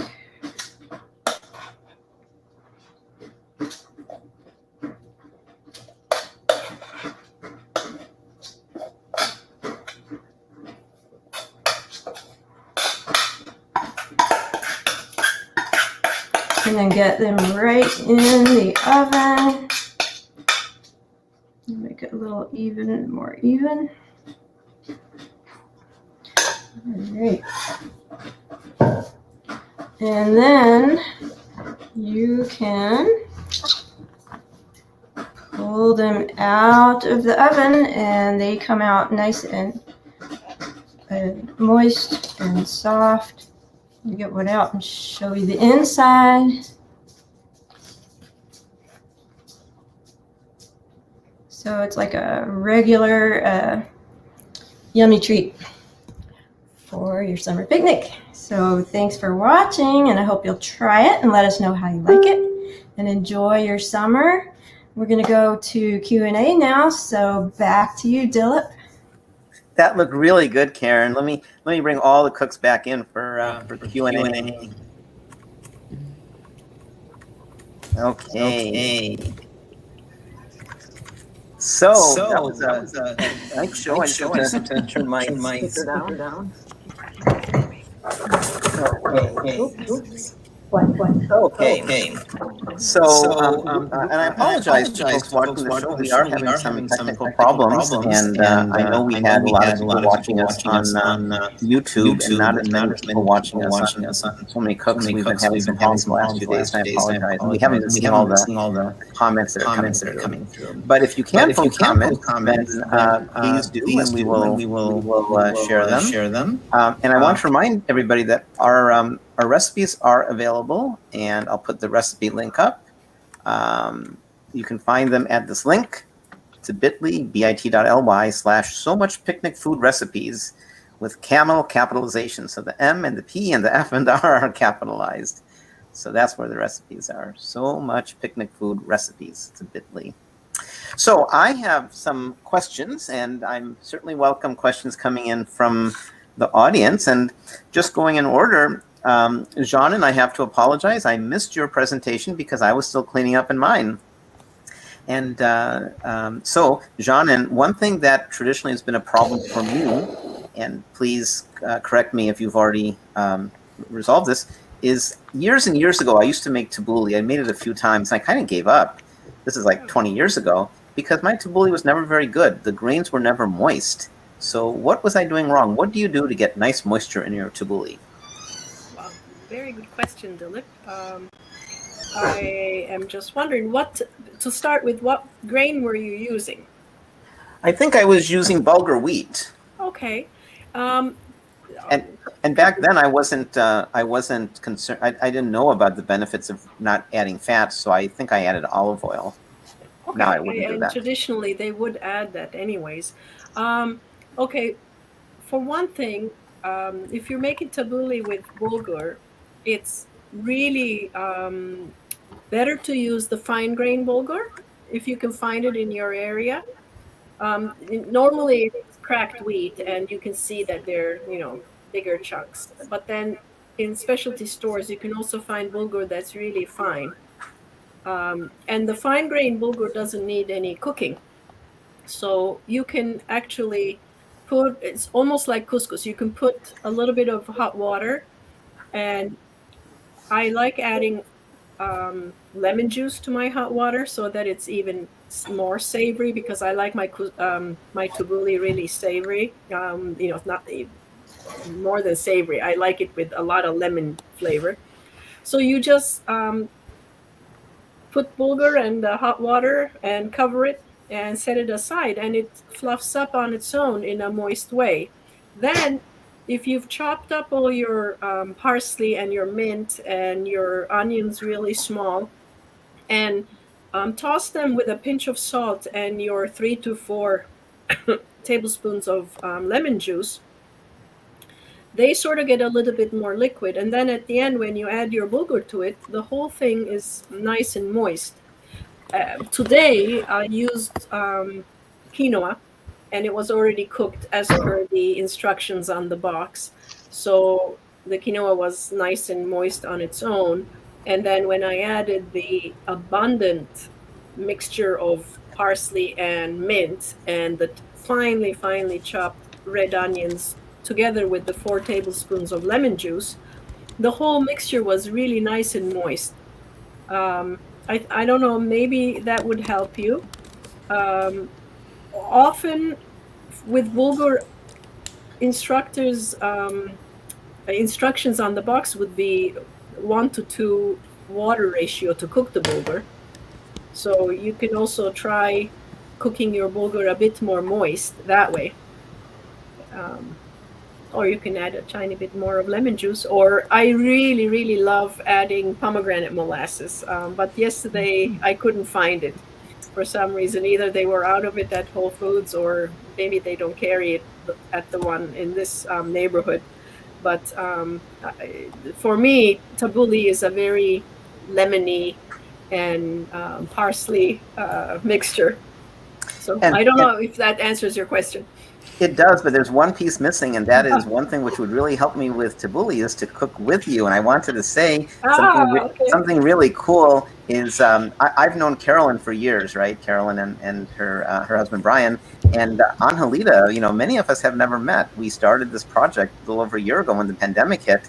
You know, I feel really badly. I've never met Hot Dog Mark. I've never met Susanna. I've never met Jen or Angelita or Karen. Or you, Shannon, and I feel diminished because I haven't met you, but I feel like I'm friends with all of you. I've learned so much. And so recently, Angelita was very kind. She came up from South Carolina and met me in the mountains of North Carolina, and Carolyn and Brian did too. We had a great get-together. You'll see that on our Facebook page. We posted some pictures. Well, so I'm counting on Mark to have a trip to Abu Dhabi with all our group. So that we all get to meet face to face and cook with all the incredible ingredients you can find in Abu Dhabi supermarkets.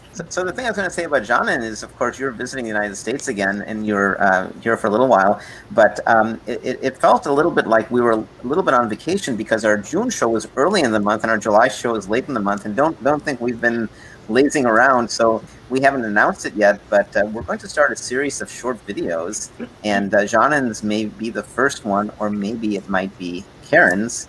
Janan, tell us what your short video, it's going to be like a 5-6 minute video. What your short video is about. It's in production right now. Oh, I'm maybe I can declare myself the queen of leftovers. So I was going to talk about how to use your leftovers, and one of my secrets for using leftovers is to put everything in a chopper and make a wonderful mix to put in a wrap, so you can have a very quick meal in a jiffy, as I call it. So I'm really a lazy cook. I like things happening really quickly, and I hate waste. So I hate, even if there's like a tablespoon of chopped onions left, I quickly wrap it and save it for a rainy day when I can use it. I've mentioned Janan's work is already in production, but I'm tempted to ask you to go back to scratch. You mentioned that you put things in wraps, so maybe you have to do a wrap song and dance and eat your leftovers, or have your husband do that. So welcome back to the United States, John, and I hope that you'll have a good visit. Thank you. Oh, it's a pleasure to be here, really. I love it. One of my favorite singers is Carole King, and she has the song "So Far Away." I won't try to sing like Mark and Carolyn, but I'm really loving it because I've been away for 26 months. It's the longest I think I've been away from my daughter, and I think it's sort of like a nightmare for a mom. You know, your worst nightmare come true is to not be able to go visit your daughter. Don't tell Cody and I, and because we have so many kids in the kitchen and we are very close to our little girls. I know. You're lucky. Hang on to them, and as well as Ella, she's also has wishing for no more pandemic, so I can come every year. So Jen, I wanted to come to you because I love Israeli couscous, and it's so nice. The texture is really good. It has this chewiness. It reminds me of tapioca. It's very, very nice. My problem, Jen, with Israeli couscous is I have a lot of trouble finding it. Long time ago, our stores, we have good stores here in the Raleigh-Durham, Chapel Hill area, had Israeli couscous in the bulk section. And nowadays, it's very hard to find. And maybe I should find a mail order source. The one place I can find it is at Whole Foods Market. They have prepared Israeli couscous. It comes in a box, like macaroni and cheese, and it's pure Israeli couscous. And then there's a packet of spices and all. And that's kind of nice to have on hand, but of course I can come up with my own spices and I have to spend extra money. It's like $2 or $2.50, and the couscous itself is probably 30 cents. So I had two questions for you. I wanted you to talk a little bit about where you can find Israeli couscous readily, and then why is it called couscous? How does it vary from the traditional couscous that's eaten, that aren't the balls, but are the kind of, I think couscous itself is much finer. So can you talk a little bit more about that, please? Yeah, well, regular couscous kind of looks like bulgur wheat in a way. It's so small and tiny that it's real fine. So in a salad, you want something with a little more chew, which is why the Israeli couscous, which I don't know if you saw it when I had it in my hand, but it's a bigger grain. It's almost like that pepe pasta. So it is a pasta. It's made out of semolina flour. This is a whole wheat one. I order the whole wheat one through Amazon.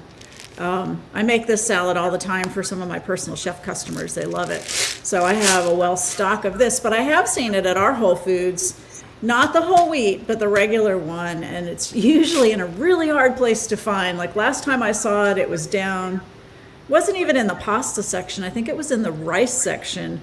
On the bottom shelf, one tiny little row. It was in a container like this, though, this square plastic container, and it was a white flour couscous. But Israeli couscous, it can also be called pearl couscous because of its shape. It's a little more pearl shape. But if you can't find it, there's so many other teeny tiny pastas that you can find in the pasta section that you can substitute.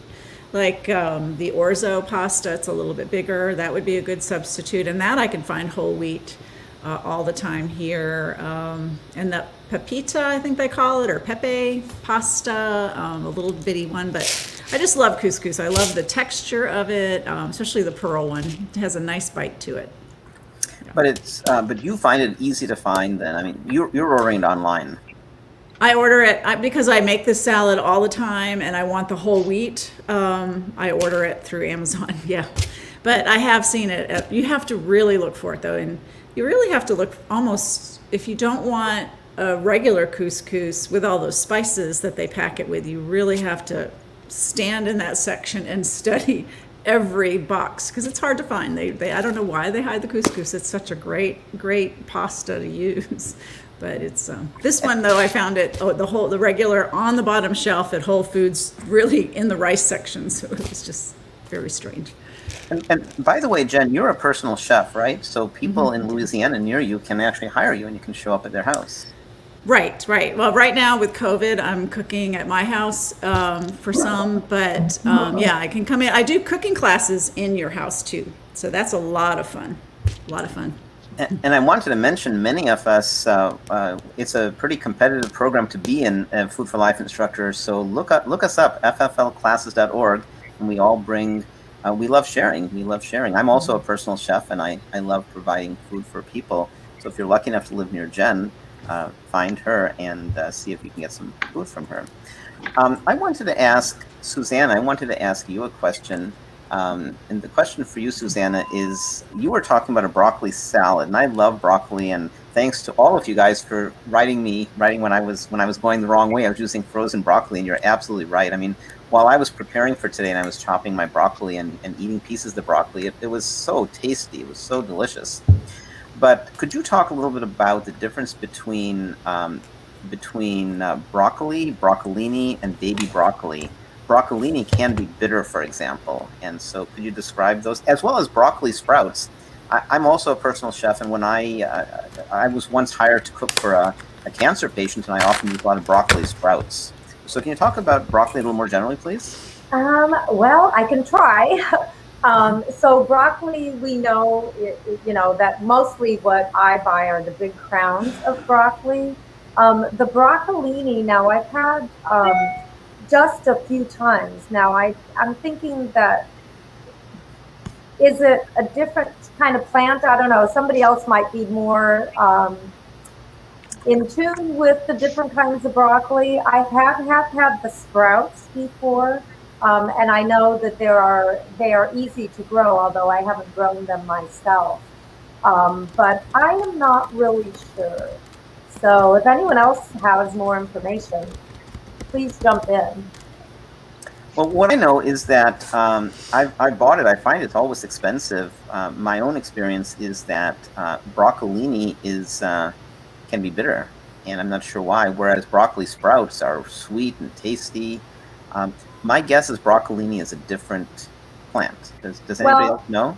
What I'm looking up, it says that broccolini is actually a combination, but They're all hybrids, pretty much. Right. Same Go family. ahead. I mean, Yeah, it's a hybrid of it's- broccoli and Chinese Yeah. broccoli.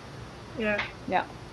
it says it's broccolini is similar to broccoli, but with smaller florets. So I don't know, Dilip. The only time I've gotten it, I haven't been able to find it in any stores here. We don't have a Whole Foods. I've gotten it through my Misfits box. And I found it, I just put it in my air fryer and roasted it. And I found it to be very sweet and not bitter at all. Sometimes people say they refer to it as like a Chinese kale. I really like the broccolini. I found it really tender. So that's about all I know. Broccolini is actually a hybrid of broccoli and Chinese broccoli. So it's a hybrid plant between broccoli and Chinese broccoli. And so that's where broccolini comes from, a hybrid. And then the Chinese broccoli has more of an arugula type flavor to it. And so that's where some people might find that bitterness. If they think arugula is bitter, then they're probably going to also think that broccolini is bitter because it has that arugula kind of flavor. Okay. You know, one thing I like to tell people is that there's so many meat.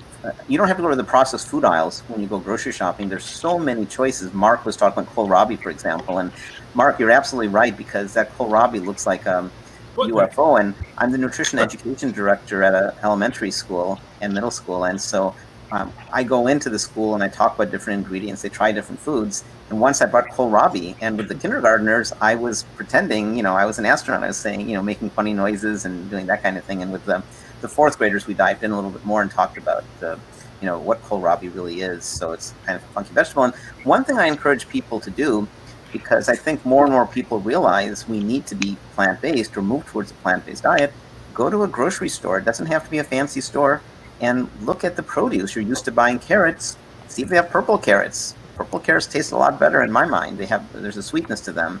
If you're used to sweet potatoes, my favorite sweet potato isn't orange, it's white. The Japanese sweet potato is really good. If you're used to beets and you don't want to use beets because they stain, look back. We had a show and I talked about beets and I gave some suggestions, but if you're concerned, don't get red beets, get yellow beets. They don't really stain. They stain a little bit, but you can easily take care of that. So take advantage of your stores. There's so much great, there's so many good foods to search for. So with that, I wanted to ask Carolyn, I had a couple questions for you, Carolyn. So first of all, Carolyn, it was very nice to see you in person and your wonderful husband recently in Asheville. And maybe if we'll have time, we'll talk a little bit about traveling and eating out and how easy it is. So Carolyn, you were talking about, you made tempeh salad sandwiches. And I wanted to ask you to address two topics. One is cashews. So the way we eat Food for Life, we recommend eating from the power plate with no added fat as much as possible, and that's why we don't use oil. Oil is pure fat. It doesn't add any nutrients. So I want you to talk about cashews. Cashews are high in fat, so does that mean we can go to town and eat hundreds of pounds of not hundreds, can we just eat as many cashews as we want? And No. No, don't do that. Okay, so I think with PCRM, what we recommend is eating from the power plate, the fruits, vegetables, grains, and beans, but a handful of nuts and seeds. That's not 2 handfuls of nuts and seeds. That's 1 handful of nuts and seeds, or about an ounce a day. Because, we need a little bit of fat in our diets. Pregnant women especially need a little more fat in the diet for the brain development of their baby. So fat is something that we do have to have at least a little bit of in our diet, but we want to get it from whole food sources. So things like nuts and seeds are a much better way to get that fat than just straight up oil, which has no nutritional value. It's just straight up fat. So no fiber. In fact, 9 calories per gram, as we know, and no fiber and no minerals. I mean, it's just, there's not much of a nutritional bang for your buck, I guess. So with cashews, my tofu cashew mayonnaise only has 1/3 of a cup of cashews. That's not very much. And when you whirl it all up, you're only using a few tablespoons of it in the salad. So you're really only getting maybe a couple teaspoons worth of cashews in your salad, because I should have left it out. I put all the mayonnaise away, but it made a big jar of mayonnaise. And in that big jar, there's only 1/3 of a cup of cashews.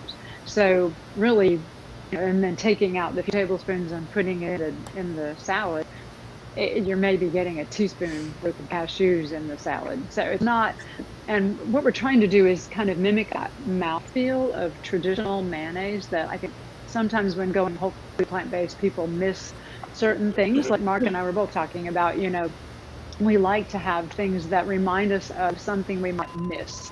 So, most of the time what all of us as Food for Life instructors hear from our students is, well, I think I could probably give up the meat, but I don't think I could give up cheese, or I don't think I could give up, there's certain things that people have a hard time giving up. And I can tell you, for one, my daughter, one of hers was chicken salad, which is why I came up with this tempeh chicken salad.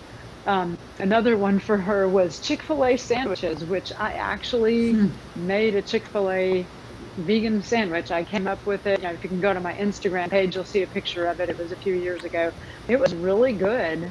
And it was a seitan that, I think when we think we miss things, it's usually a mouthfeel kind of thing that we're missing. So it just seems like a texture thing for an awful lot of people, and a mouthfeel thing. And so tofu, just straight tofu by itself, I've noticed kind of leaves this weird dry taste in my mouth. But when you add the cashews, that goes away. It takes away that just straight tofu dry feel you get on your tongue. So I think also we know as Food for Life instructors that people become basically addicted to that combination of fat, sugar, and salt. Fat, being something most people are used to when they go to McDonald's. They get French fries, or they get, fried foods. Fried foods are so popular in this country. So how to mimic those sorts of things without being overboard in the amount of fat, and getting more nutritional bang for your buck, I guess, is the point. And so cashews are a really nice way to add creaminess they don't have any real flavor to them when they haven't been roasted. So they're really useful in things like sauces. Let's stick with nuts for a second. I just wanted to make a comment. The reason we recommend 10% fat calories is there's many credible people, and there's different thresholds. There are good people who are whole food plant-based who say 12% or 15%, but everybody has a limit. So ours is 10. And the reason ours is 10% is because there's never been a study. A lot of times people eat this way to keep good health. Some people stray into tough situations and they want to reverse any kind of, some sort of disease, maybe artery blockages, or maybe help reverse diabetes. And no study has shown reversal beyond 10% fat calories. And so we suggest, why aim for the good when you can aim for the excellent?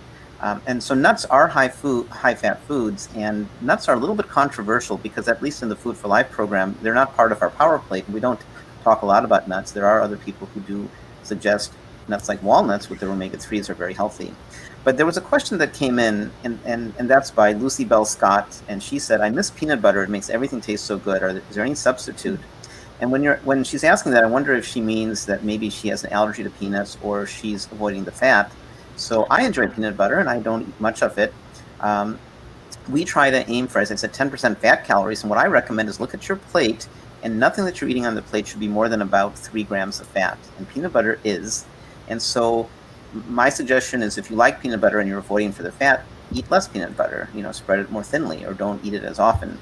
But if your question is, I can't eat peanuts anymore, or I'm in a household, for example, one of the schools I teach at, there's no peanuts allowed in the schools, no peanut butter jelly sandwiches, for example, then look for cashew butter, or look for macadamia nut butter. Sunflower butter. Good choices. So does anybody else have any comments about peanut butter and the good, the bad, the ugly, other things you could do instead of peanut butter? Well, Philip, you hit it on the head there, right? I mean, if you like peanut butter, have a little bit, right? But back in the day, I would, take my sandwich and put it about, with peanut butter. So now, with all that said, the other thing is, um, peanut butter for me, it's one of those no-no foods. I can't have it in the house. So, truth be told, I've got two big dogs. One's 90 pounds and one's 70 pounds.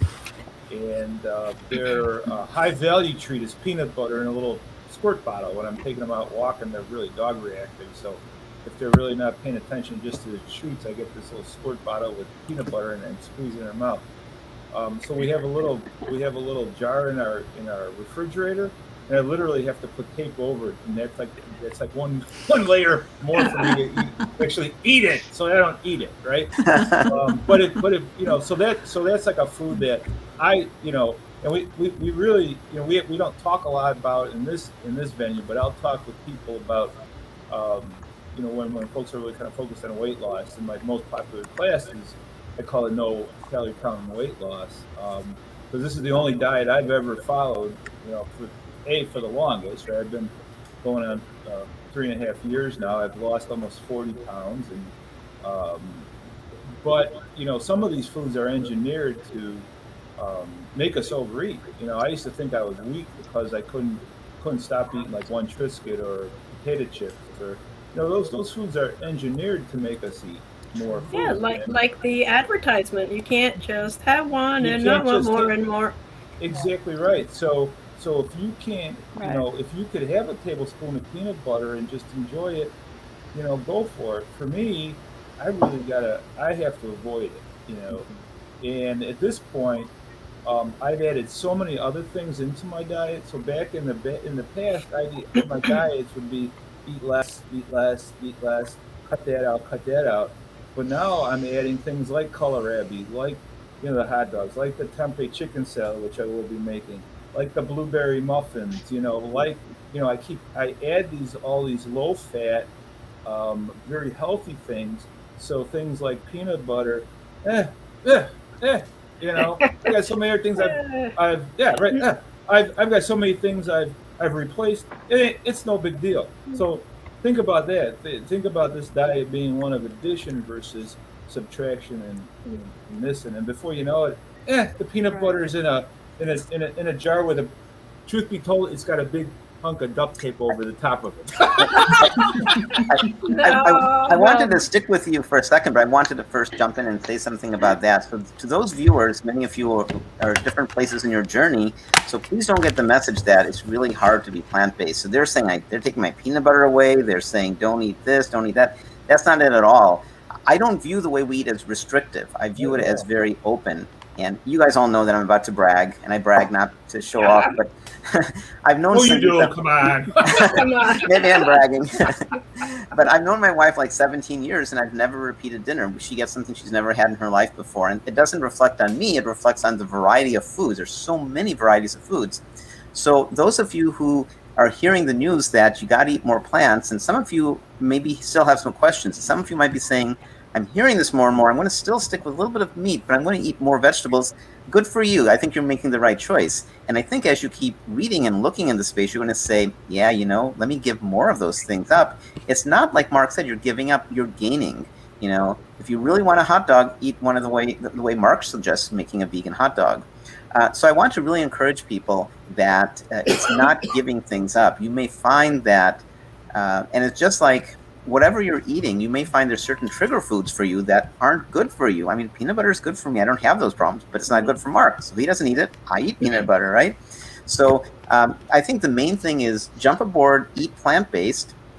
And if you need some transition foods for a while, go to the store. You'll find vegan hot dogs, vegan hamburgers, Beyond Meat, all these things. I don't eat those. They don't look good to me. They probably are pretty high in fat, and they're not necessarily whole foods. They're engineered. But if you want to eat them for a while, that's great. They're far better than the meat versions. So do it slowly if you want. And tell you what, you're going to start seeing, if you're doing it for health reasons, I can almost guarantee within a week or 2 weeks, you're going to see some very nice changes. So it's easy. We're diving into some finer points and we're sharing this information, but just do it. Try it. Eat plant-based. But No. going back to you, Mark, I want. Oh, sorry, somebody wanted to say something. Yeah, I just, Susanna, I just wanted to say there is a product that a lot of plant-based people use. It's called PB2. So it's peanut butter powder. You know, if you don't have an allergy, it's a powder. And I've bought it before to add to recipes that called for peanut butter because it's about 90% less fat. So a serving of it, which would be 2 tablespoons, is only 1.5 grams of fat, which would fit. So that's another good option if you're not allergic and you want that peanut flavor.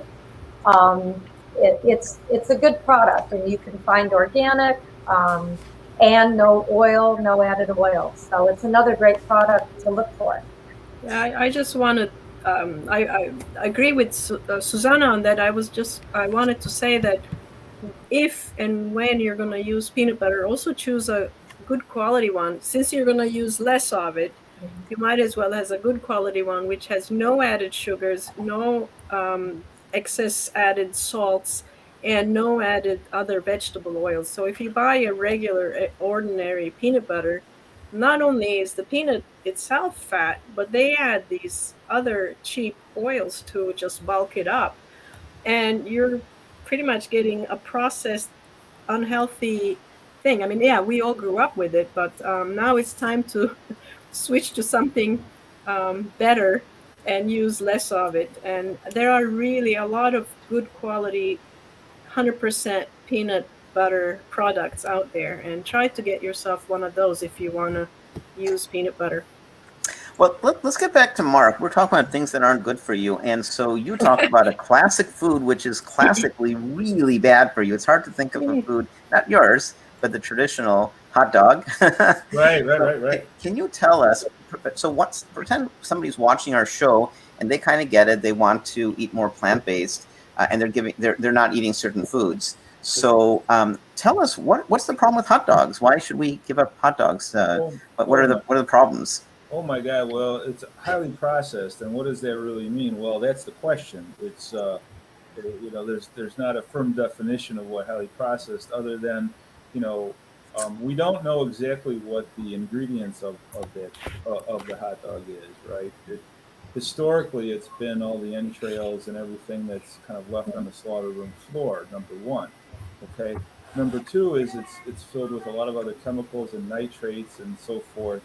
And some of those chemicals. So if you go to the World Health Organization, processed meats, lunch meats, bacon, those types of things. Those are classified as a class 1 carcinogen, and class 1 carcinogens are things like asbestos, for example. So you take a big bite of an old hot dog or a slice of processed lunch meat or something like that, you're really eating like a big hunk of asbestos. Okay.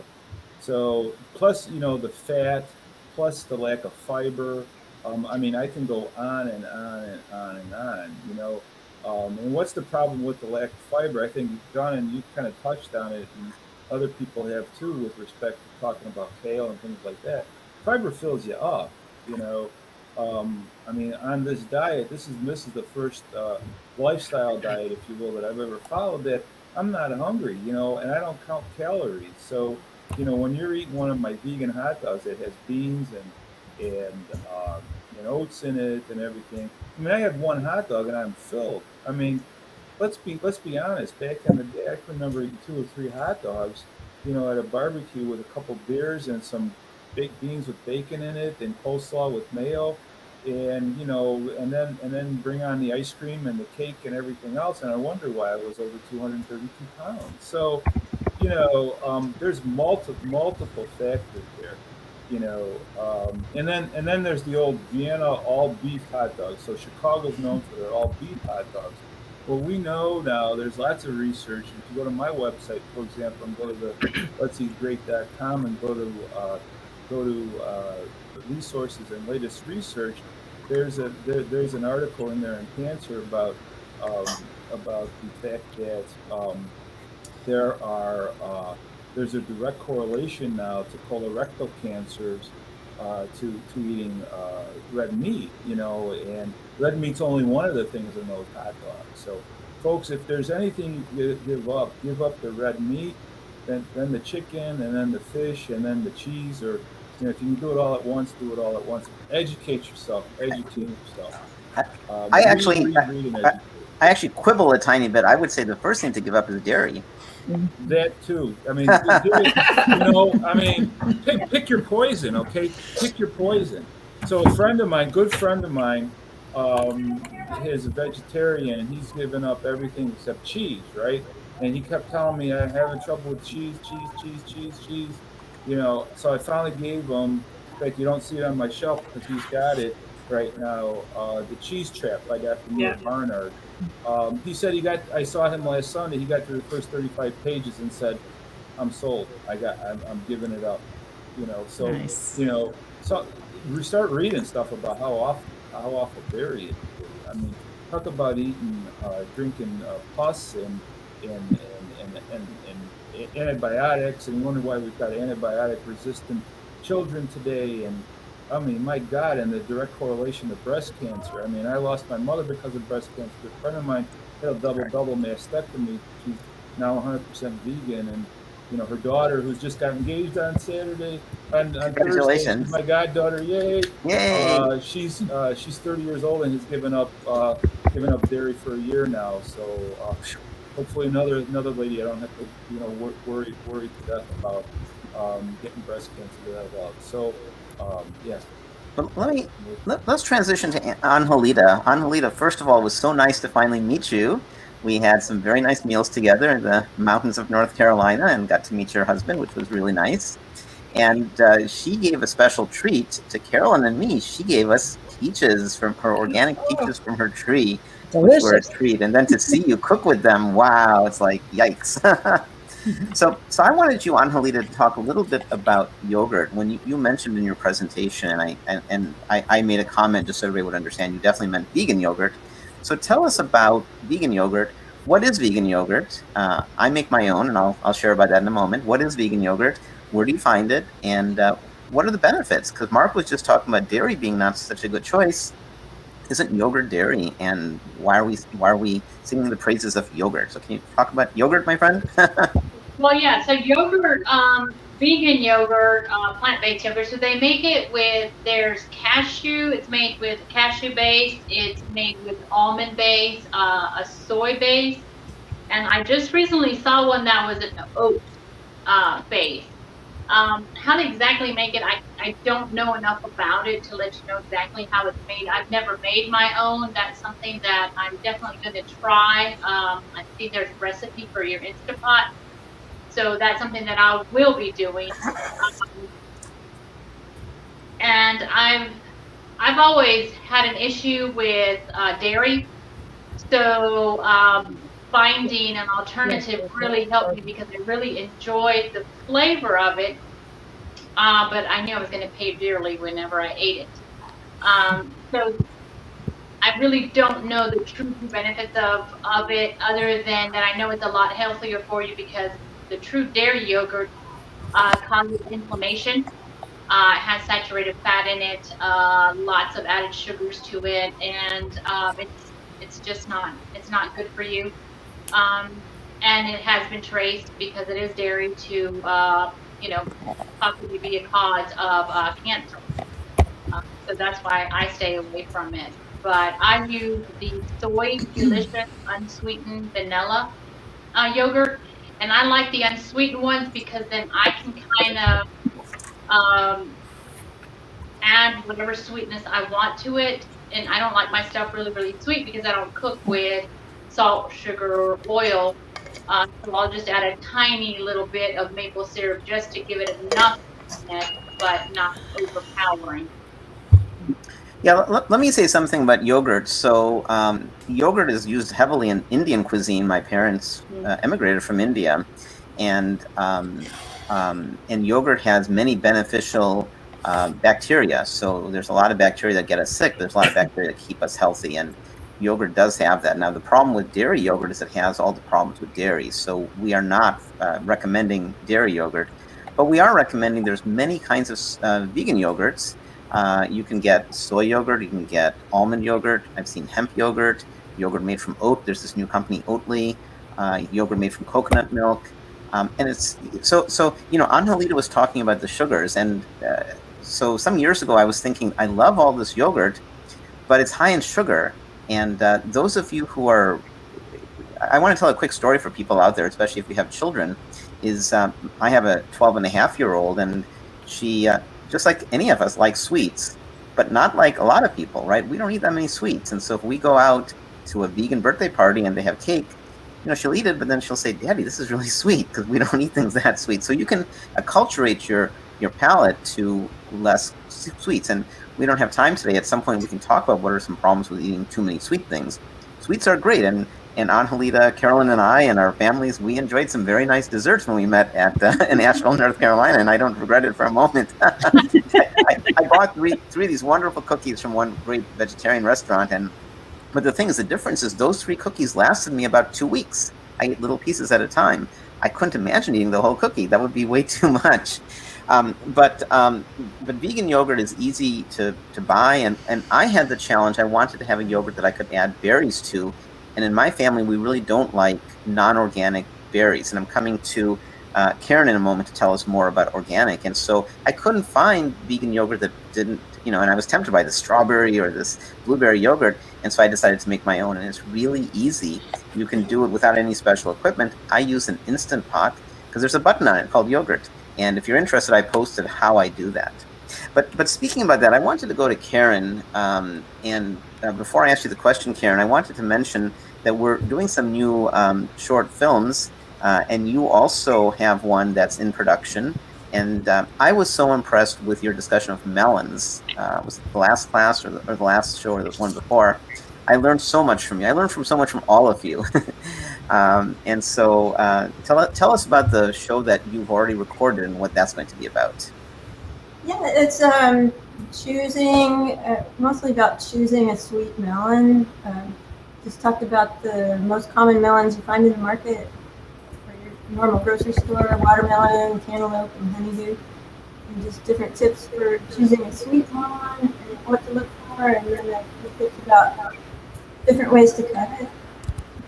Well, one thing I learned from you already is now when I buy a melon, the first thing I do is I wash it with soap and water, because you talked about mold and other things, especially cantaloupes. I didn't know that, and it was funny when you did that presentation. I actually had a cantaloupe that had little bits of black, and I had already cut a couple parts of it, and then I realized I need to be careful, and the rest of it I cut from inside out to avoid bringing the mold into the melon. So to me, organic's important, and I want to preface what I'm about to ask you to the audience. Don't worry about organic. Come aboard, become plant-based. And then the next step, like in our classes, we don't talk about organic, right?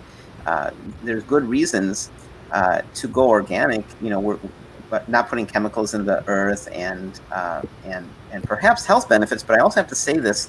One thing that's cool about Food for Life is our classes are based on evidence. Everything we're sharing is based on a lot of evidence. But it turns out the evidence is sketchy, whether organic is better for you or not. And there's not compelling evidence.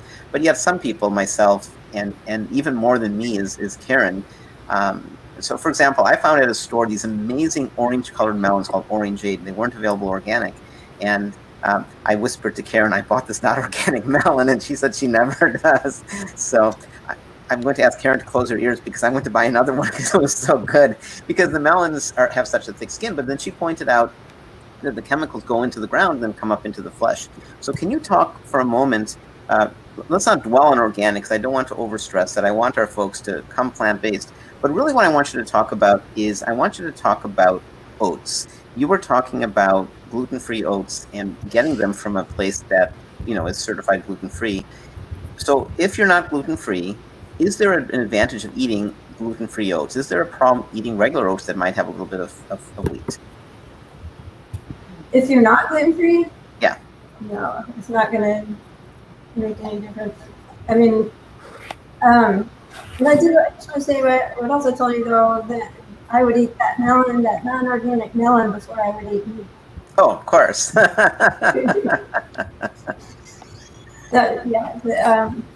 Oats. So like the gluten-free, if they're processed in the plant, if you're celiac, you really need to pay attention to that. If they're processed in the plant, that also processes meat, then you can accidentally get a little bit of gluten, and that can upset your system for 6 months. It can take up to 6 months to get rid of that tiny little bit.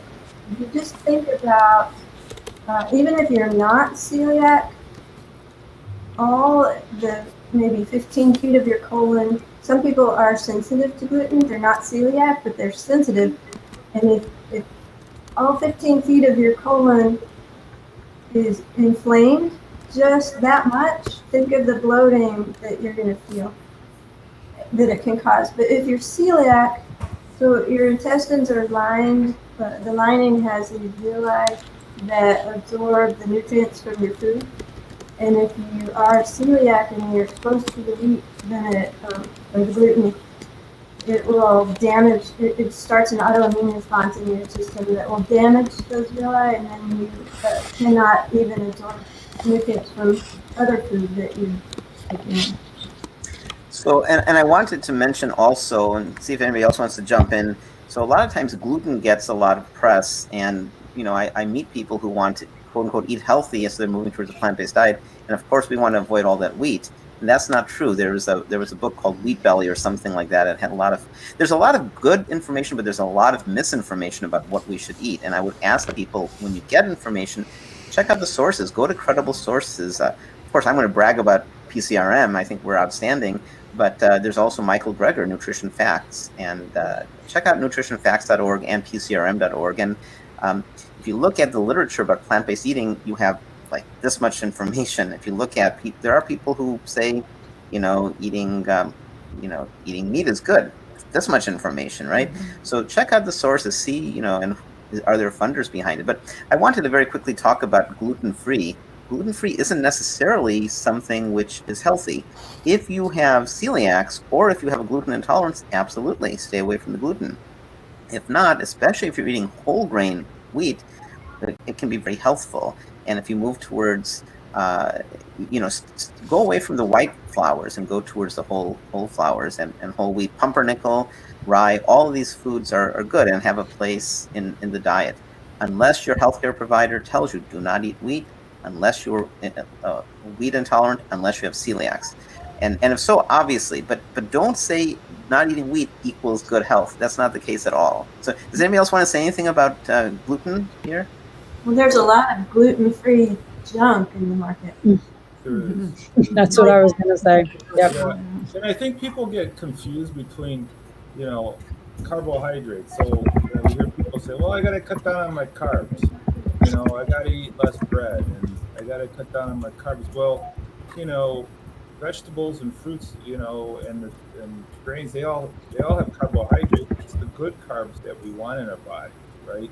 The good carbs we want to consume. We don't want those highly processed. So when you say the white, flour, the white, the highly processed, where all the good nutrients and the outside coating of the wheat berry is stripped away, that from the Wonder Bread. I mean, I grew up eating Wonder Bread and peanut butter and Smucker's jelly. No wonder I was a little chubby little boy, right?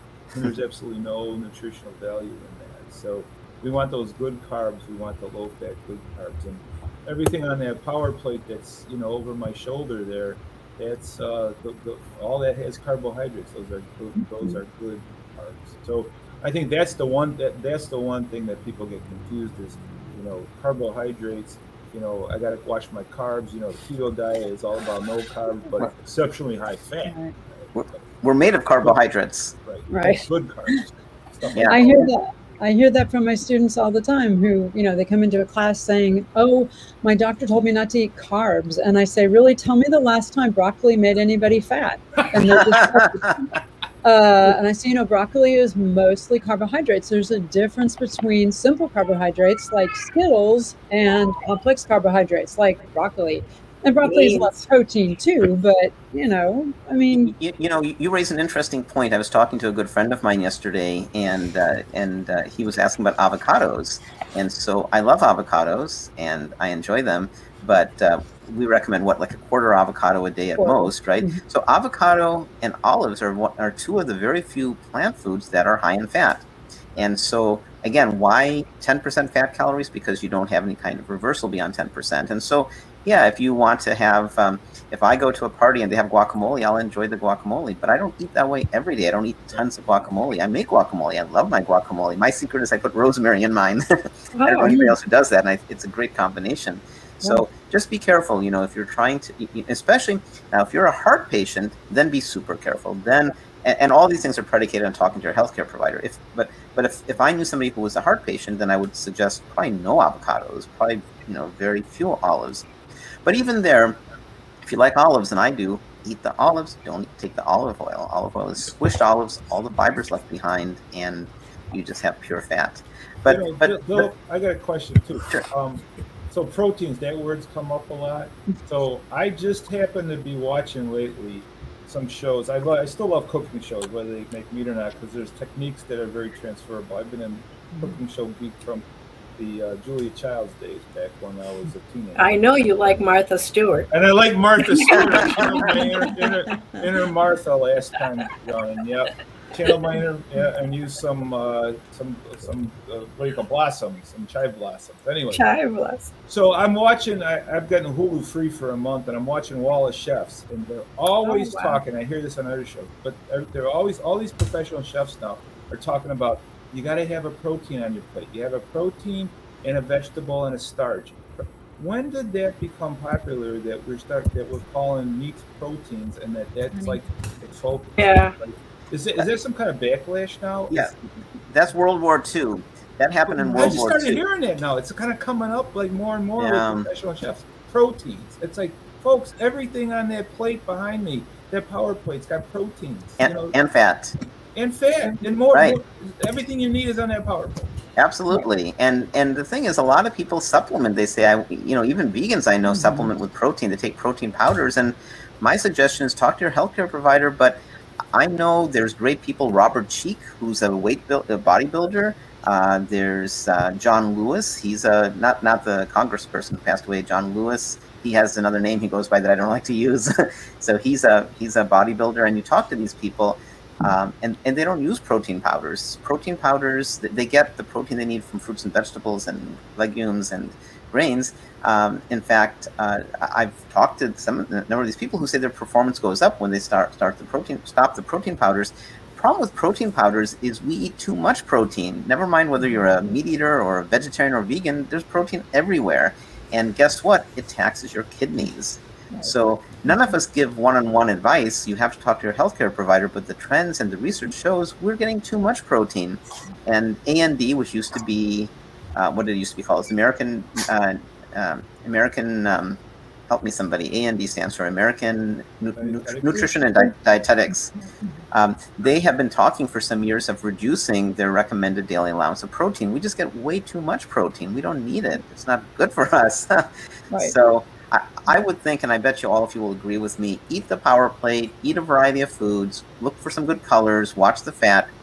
It'll probably be great. You'll probably find very good health. Right. And through PCRM, we know that the average woman needs about 46 grams of protein a day, and the average man needs between 52 and 56 grams of protein a day. Unless you're injured, if you have a muscle injury, you've had surgery that cut through muscle, you might need a little bit more, but not 100 grams more. You just need a little bit more. But no, the average woman, 46 grams a day is pretty easy to do. And you can see if you were to eat bacon and eggs for breakfast, a burger for lunch, and a steak for dinner, you've gone way over 46 grams of protein. That's too much protein, and it's taxing on our kidneys. So I wanted to, maybe we could start wrapping up, and I apologize, we had technical problems. I saw some comments coming in on my phone, but we didn't see them here. So I know there were questions we didn't see and didn't answer. And so many of us will go back to the very streams and see what we missed, and we're very happy to respond. I think I mentioned earlier that you can reach any of us. This is new. You can reach any of us through, we now have nice emails. So for example, if you want to talk to Jen, actually, let's come back to Jen a second. Suppose you want to talk to Karen, and you said something on the program. You can send her an email, and it would be Karen@somanycooks.com. Now, Jen, in your case, what is your email? Is it Jennifer@somanycooks.com, or is it Jen? I think it's Jennifer. I remember? honestly, no, I don't remember. I'm sorry. Yeah, I think yours is Jennifer. So we all call her Jen because we're very familiar. But I think your email is Jennifer, and I should get a new one defined also for you. Also Jen. For now, I think it's Jennifer@somanycooks.com. If you want to reach Carolyn, it's Carolyn@somanycooks.com. But we have two Denises, so if you want to reach them, send it to Denise@somanycooks.com. They'll both get it. If you want to send it to Denise H, then it's Denise H@somanycooks.com only. So anyhow, you can easily reach us now. I'm going to mention what our next. I'm going to have one of you talk about our next show, and then I'll talk about the next kids show. But before we do that, does anybody have anything you want to wrap up with? Anything that you want to share?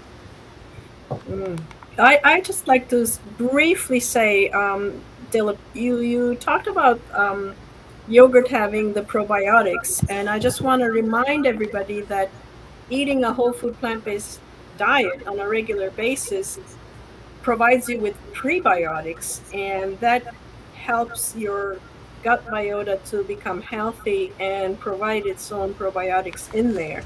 So if you think you're lacking probiotics and you need to pop pills and these things and eat probiotic fortified things, you don't need to do it, because whole food plant-based nutrition just automatically adjusts and gives you healthy gut biome.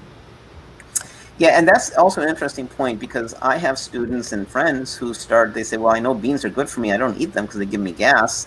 And that's the thing. If you're not eating that, that's what we were designed to eat.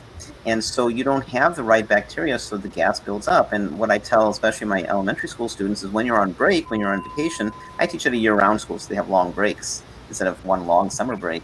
And I say, during break, go ahead and ramp up your beans. Start eating beans, and you will pass gas. You will, but at home, your family will forgive you, hopefully, or at least go outside or whatever, right?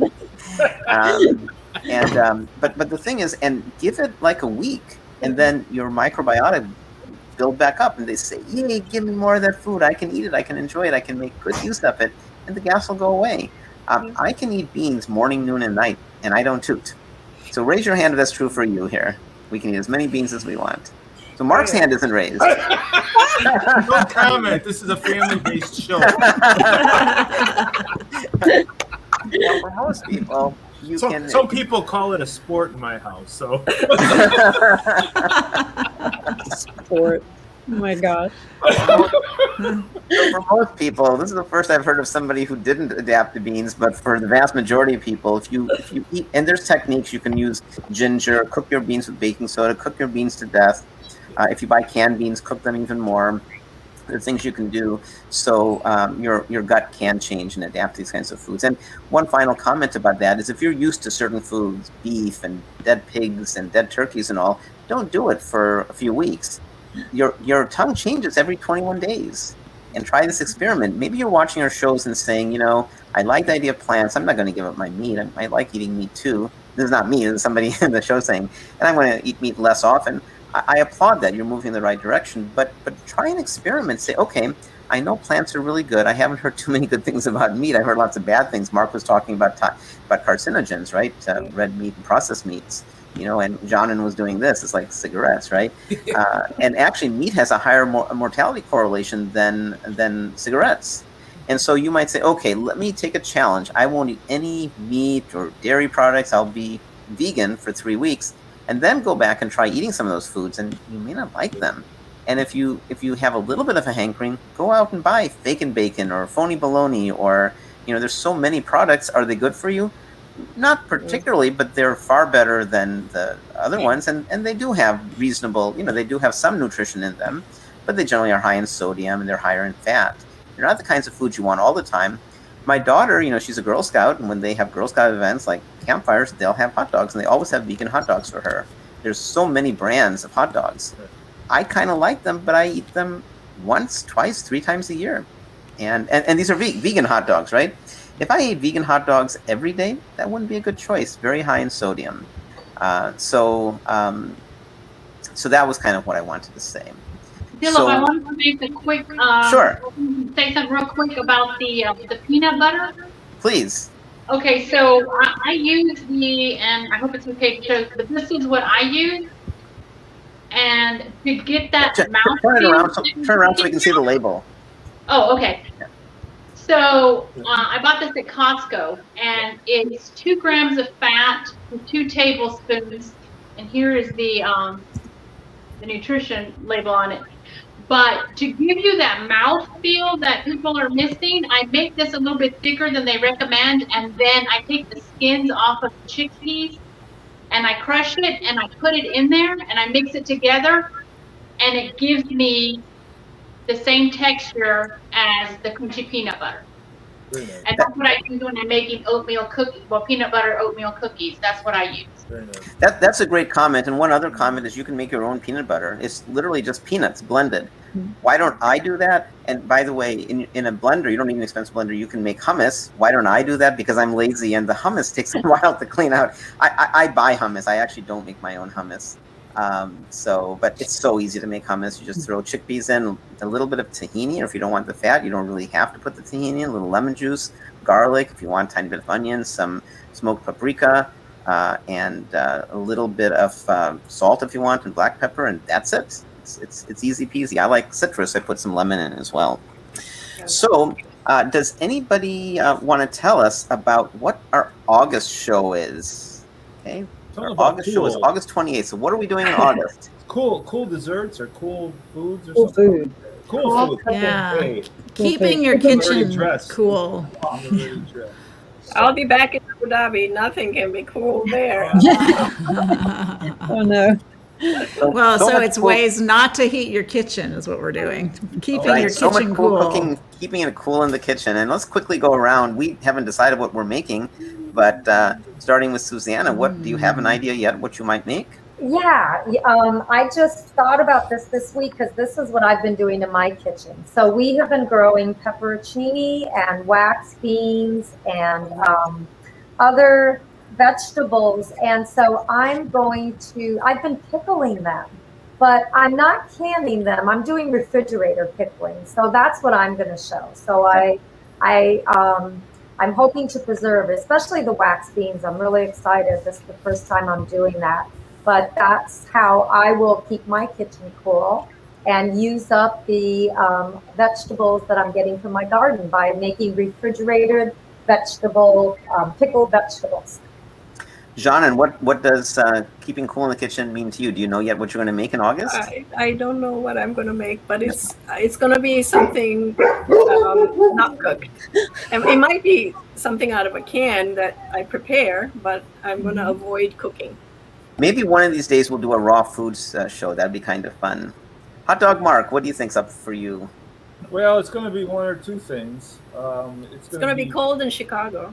No. August is the 28th. Still a cooker. It's going to be something. Maybe tomatoes. So our tomatoes will be coming out in full force then. So probably something with tomatoes and something else with the garden. Some kind of tomato salad. We've got a couple of really good recipes with that. And I still got a lot of lovage. If y'all remember lovage from. Oh yeah. Yeah, I still got. Your tall plant. 6 feet of lovage, about 5, 6 tall. That's how we opened the show. We have Mark in the center, and I think that's your lovage, isn't it? That was my lovage. Yeah, I was trying to jump in my potato salad last. Jen, what do you think you're going to do to keep cool in the kitchen? Do you know yet for Well, August? I think Mark just stole my idea. I think. I'm sorry. No, I'm thinking we're getting a lot of cucumbers and tomatoes and basil and all that stuff out of the garden. So I don't know, maybe a cucumber tomato salad or salsa. Salsa is awesome. Yeah, it'll be probably raw, but so maybe. Cucumbers maybe really. Maybe a ceviche really cool. of some sort, a vegan ceviche, because that's cool. Yeah. What is a ceviche? Well, normally it's made with fish that's cooked in acid from lemon or lime or something like that. So it's cooked, but it's not cooked. It's a raw. The acid kind of cures it. So you can do that vegan-wise too. So I'm thinking something yummy.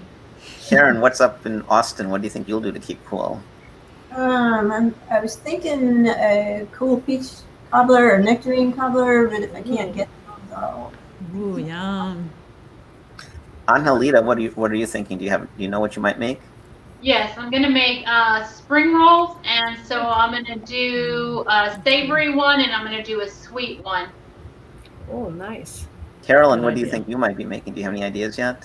Oh yeah, I think I'll make peach ice cream because here in Oh, Alabama we nice. have an abundance of peaches. They're not Angelita's peaches from her yard, but we have huge amounts of peaches in Alabama. There's a county here, Chilton County, Alabama, that is known for its peaches, and we have a farmers market every Saturday. So I'll grab some fresh peaches and freeze them and make peach ice cream. And we have some regulars. I hope Cody will be back, for example. I'm always excited to see what she makes. And Tammy hopefully will be back. And so hopefully we'll have a larger crew, although this has been a great crew as well. What I'm thinking is one thing to keep cool is pressure cooking, right? So when we cook at the stovetop, we put off all this heat. And I actually am thinking of something really cool. I'm working with this new venue in town. It's a Turkish cultural center, and it's beautiful, right, John? And you're originally from Turkey. I'm envious. And they very much want me to come. I was thinking of doing today's show from that venue, and because of our technology issues, I didn't. But maybe next month or month after, I might do it from there. So they have 2 kitchens. It's just so beautiful. And what I'm thinking, right next to the kitchen, they have a patio. So what I'm thinking of doing is putting a pressure cooker outside and starting outside or starting inside and talking, then going outside and showing. I open up the pressure cooker and so what? I'm heating the atmosphere, but I'm not heating the house, or in this case, the center, the Turkish center, and then come in and continue my cooking. So pressure cooking is a good technique. We one of these days need to do a show on pressure cooking, and many of us have referred to pressure cooking. For example, I was talking about beans today. So that's kind of what I'm thinking. Alternatively, I might do something with cucumbers because cucumbers are a cooling food, and it might be really nice. I look to you, Karen. Karen, you have a lot of food knowledge. You have a degree in I can't remember what your degree is in, but you can probably spend a lot of time talking just about cucumbers and some of the medicinal properties, right? So She's a cool cucumber. you're a cool cucumber. And then I'll mention that the kids are excited, and Kids in the Kitchen. So we have another Food for Life instructor, Ella Rodriguez, and then of course Cody Stubbe and myself. We all have children ranging in age from 4 through 12, and our kids are excited to be kids in the kitchen. So many kids in the kitchen. They do a great job. I have to say that the first few shows, I'm not sure I did the best job, but when I watched my daughter, I learned from her, and I think I've become a better presenter because of her and because of the other kids in the kitchen. They're so natural and so enthusiastic. We're all enthusiastic, of course, but I think at least the kids often have a better presentation style than I do, and I've improved because of them. And so the kids, we get them in the kitchen every other month, and so their first birthday of being kids in the kitchen is August, and so they're pretty excited. They haven't decided what they're going to make. My daughter Anu has a few ideas, and I'm sure the other children do too. So we'll set a date soon. That might end up becoming a weekday because a lot of kids are off, so we're thinking that out. So that's what we have in store. So otherwise, any final thoughts? I'm just happy that I'm not falling asleep. It's not midnight in Abu Dhabi. Are you saying that we're boring?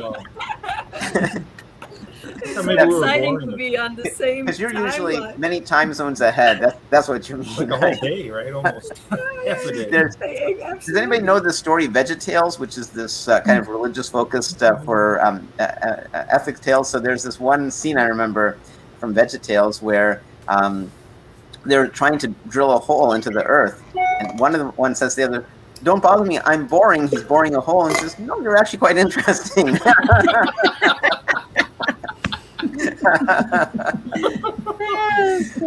Well, with that, what a great show. Thanks, everybody, and thanks to the audience for putting up with our technology issues. Hopefully they'll be resolved by the next show. This was difficult, unfortunately, but I know the show came out definitely on YouTube and Twitter, and I think it came out partly on Facebook. We'll look after we've done the show and see if So Many Cooks doesn't have the whole show. We'll copy it over and make sure you're whole. The comments keep coming, and I know I couldn't see all the comments. If you think of anything down the road, the recorded videos are there. Go ahead and post them, and we'll do our best to respond. So keep eating those great plant-based foods, and see you guys next month. Bye. Yeah. Bye. So many cooks in the kitchen, so many recipes to share.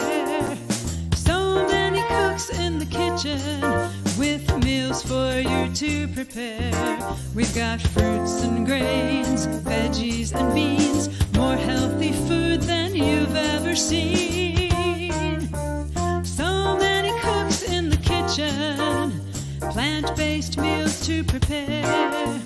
So many cooks in the kitchen, with ideas we're happy to share.